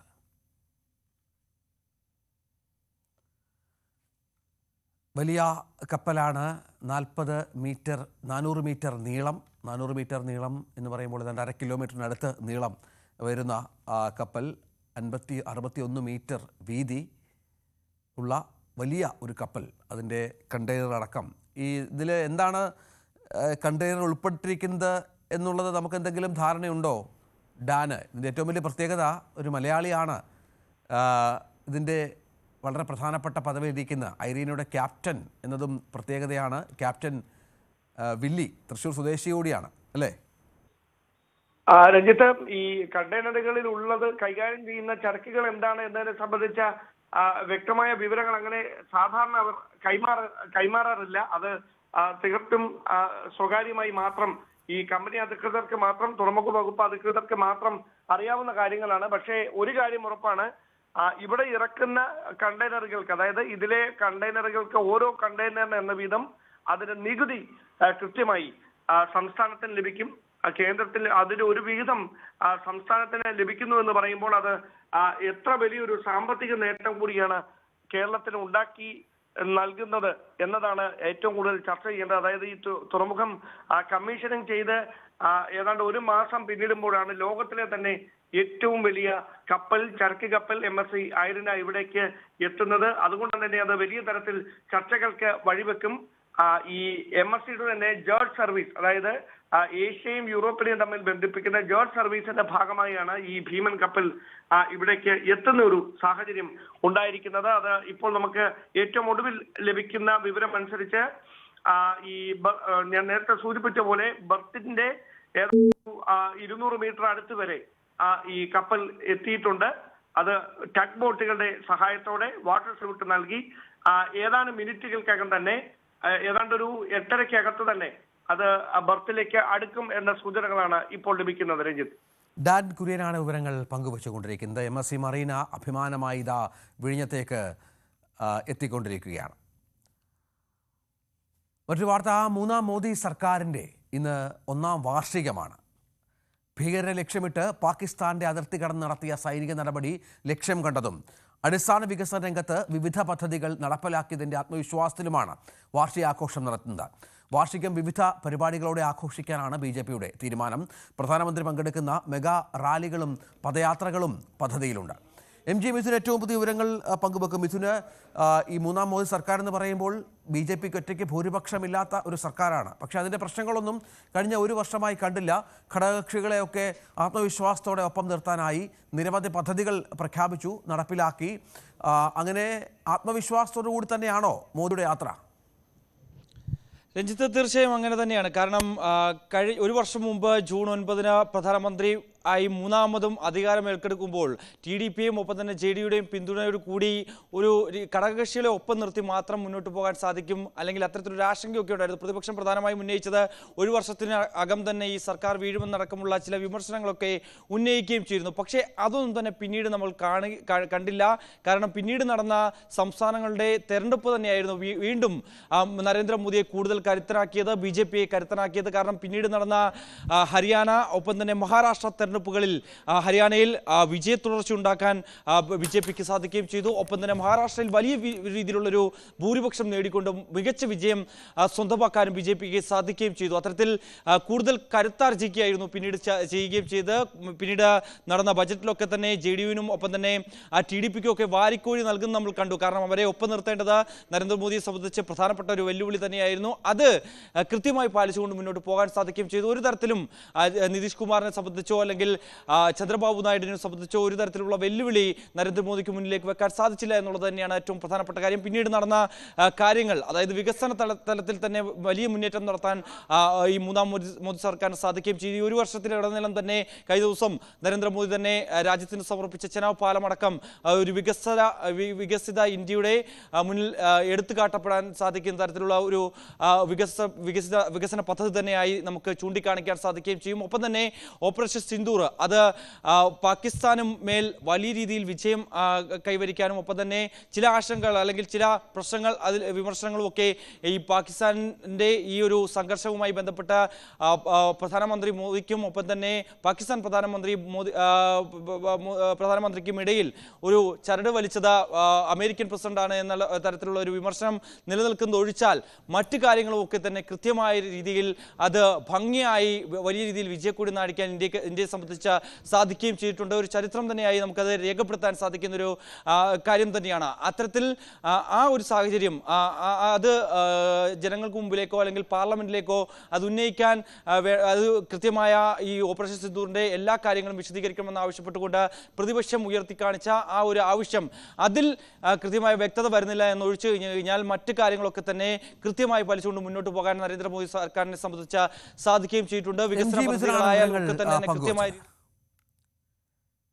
കഴിഞ്ഞ 11 വർഷത്തിനിടെ വൻതോതിലുള്ള നിക്ഷേപങ്ങൾ നടത്തി ഇന്ത്യയുടെ ആരോഗ്യ മേഖലയെ മാറ്റിമറിക്കാൻ മോദി സർക്കാരിന് കഴിഞ്ഞു. ആശുപത്രികളുടെയും വിദഗ്ധ കേന്ദ്രങ്ങളുടെയും എണ്ണം ഗണ്യമായി വർദ്ധിച്ചു.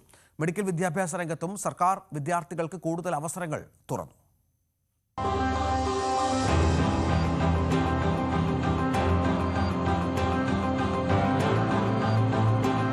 കോൺഗ്രസ് നേതൃത്വത്തിലുള്ള UPA സർക്കാരുകളുടെയും BJP നേതൃത്വത്തിലുള്ള NDA സർക്കാരുകളുടെയും കാലത്തുണ്ടായ മാറ്റത്തെ താരതമ്യം ചെയ്യണം എന്നാണ് കേന്ദ്ര സർക്കാർ ആവശ്യപ്പെടുന്നത്.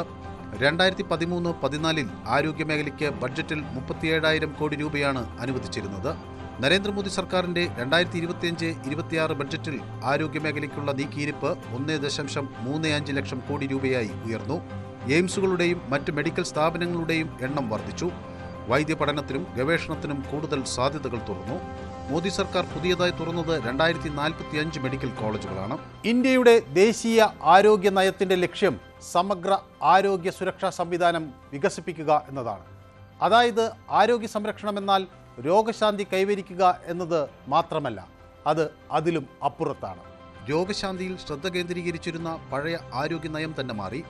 രോഗപ്രതിരോധം, ശാസ്ത്രീയ പരിചരണം, പാലിയേറ്റീവ് കെയർ, പുനരധിവാസ പരിചരണം, വയോജന പരിചരണം എന്നിവയിലും ശ്രദ്ധ കേന്ദ്രീകരിക്കുന്നതാണ് നയം. ഇന്ത്യയിലെ നാഷണൽ ഹെൽത്ത് അക്കൗണ്ട്സ് എസ്റ്റിമേറ്റ് പ്രകാരം മൂലധന ചെലവുൾപ്പെടെ സർക്കാരിൻ്റെ പ്രതിശീർഷ ചെലവ് 2015-16 1261 രൂപയും 2016-17 1418 രൂപയും 2017-18 1753 രൂപയുമായിരുന്നു. അന്താരാഷ്ട്ര യോഗാ ദിനം, ഫിറ്റ് ഇന്ത്യ, ഖേലോ ഇന്ത്യ തുടങ്ങിയ പരിപാടികൾ ആരോഗ്യമുള്ള ഇന്ത്യയെ വാർത്തെടുക്കുന്നതിൽ നിർണായകമായ പങ്കുവഹിക്കുന്നു. ശുദ്ധമായ കുടിവെള്ളം, വീടുകളിലെ ശൗചാലയ സൗകര്യങ്ങൾ, പുകയില്ലാത്ത അടുപ്പുകൾ എന്നിവ ഉറപ്പാക്കുന്നതിനുള്ള നടപടികൾ രോഗബാധ നിയന്ത്രിക്കാൻ സഹായകമായി. ഇന്ന് രാജ്യത്തെ എല്ലാ പ്രധാന നഗരങ്ങളും വെളിയിട വിസർജനരഹിതമായി മാറ്റാൻ സർക്കാരിന് കഴിഞ്ഞു. 12 കോടി ശൗചാലയങ്ങളാണ് സ്വച്ഛ് ഭാരത് പദ്ധതി പ്രകാരം യാഥാർത്ഥ്യമായത്. ആയുഷ്മാൻ ഭാരത്, പ്രധാനമന്ത്രി ജൻ ആരോഗ്യ യോജനകളിൽ ജനസംഖ്യയുടെ ഏകദേശം 40% ആളുകൾ ഉൾപ്പെടുന്നു. ഇതിന്റെ ആനുകൂല്യമെത്തുന്നവരിൽ 12 കോടിയിലധികം സാമ്പത്തികമായി പിന്നാക്കം നിൽക്കുന്ന കുടുംബങ്ങളാണ്. ആശുപത്രി ചികിത്സയ്ക്കായി ഈ പദ്ധതി ഒരു കുടുംബത്തിന് പ്രതിവർഷം 5 ലക്ഷം രൂപയുടെ പരിരക്ഷ നൽകുന്നു. 40.71 കോടിയിലധികം പേർക്ക് ആരോഗ്യ ഇൻഷുറൻസ് കാർഡുകൾ ആയുഷ്മാൻ ഭാരത് വഴി നൽകിയിട്ടുണ്ട്. വിപണി വിലയേക്കാൾ 50 മുതൽ 90% വരെ കുറഞ്ഞ വിലയ്ക്കാണ് ജൻ ഔഷധിയിൽ മുതിർന്ന പൗരന്മാർക്ക് മരുന്നുകൾ നൽകുന്നത്. 16,000-ലധികം ജൻ ഔഷധി കേന്ദ്രങ്ങൾ വഴി സാനിറ്ററി പാഡുകൾ വിൽക്കുന്നത് 1 രൂപയ്ക്കാണ്. ലോകത്തിൽ ഇത്രയും വിലക്കുറവ് ഇന്ത്യയിൽ മാത്രമാണ് എന്നോർക്കണം. 26 ആഴ്ച ശമ്പളത്തോടുകൂടിയുള്ള പ്രസവാവധി സ്ത്രീകൾക്ക് ലഭിക്കുന്നു. അതിൽ നമ്മുടെ രാജ്യം ചൈന, സിംഗപ്പൂർ, ജർമ്മനി, USA എന്നീ രാജ്യങ്ങളെക്കാൾ മുന്നിലാണ്. News desk, news 18. Ernakulam Maharaja's college വിദ്യാർത്ഥിയും SFI നേതാവുമായിരുന്ന അഭിമന്യുവിനെ കൊലപ്പെടുത്തിയ കേസിൽ പ്രാരംഭ വിചാരണ നടപടികൾ ഇന്ന് ആരംഭിക്കും. എറണാകുളം പ്രിൻസിപ്പൽ സെഷൻസ് കോടതിയിലാണ് വിചാരണ. കൊലപാതകം നടന്ന് 7 വർഷമാകുമ്പോഴാണ് കേസ് വിചാരണയിലേക്ക് എത്തുന്നത്. 16 പ്രതികളുള്ള കേസിൽ 125 സാക്ഷികളുണ്ട്. നവമി ദിനേശ് വിവരങ്ങൾ പങ്കുവെക്കും. നവമി, ഒരുപാട് ചർച്ചയായ ഒരു കേസാണ്. ഇതുമായി ബന്ധപ്പെട്ട് പ്രതികളുടെ എണ്ണം 16. മറ്റ് വിവരങ്ങൾ എന്തൊക്കെയാണ്? വിചാരണയുമായി ബന്ധപ്പെട്ട എല്ലാ തയ്യാറെടുപ്പുകളും പ്രോസിക്യൂഷൻ പൂർത്തിയാക്കിയെന്ന് കരുതാം, അല്ലേ?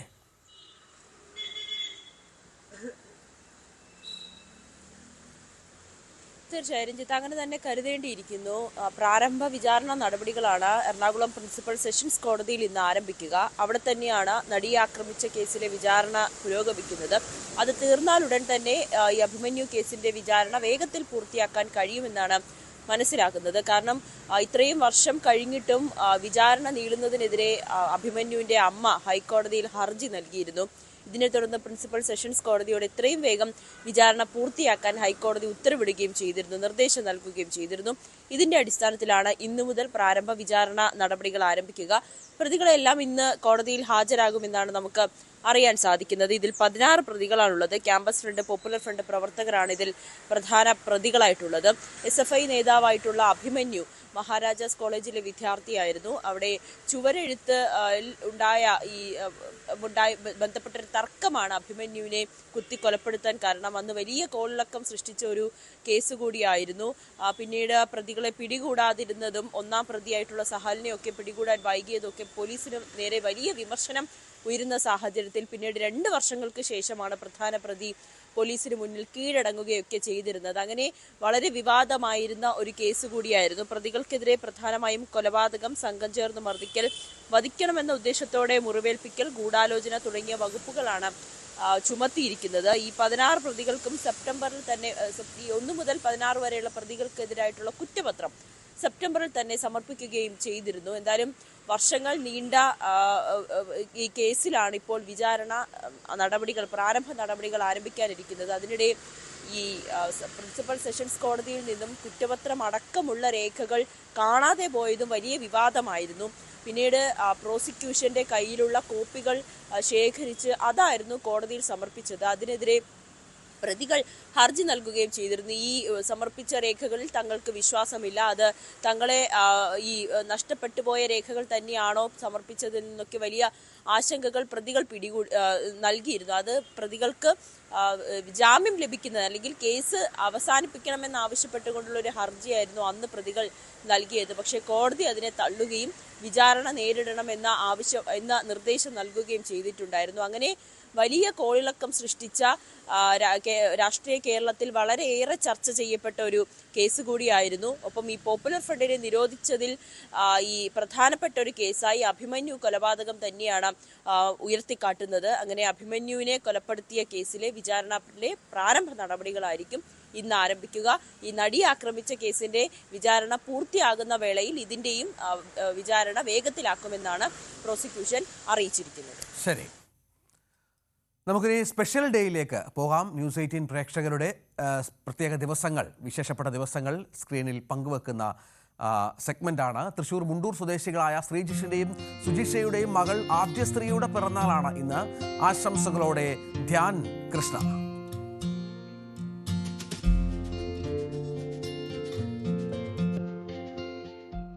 രാവിലെ അവസാനിക്കുന്നു. ഇടവേളയ്ക്ക് ശേഷം പോലീസ് പെട്രോൾ കാണാം.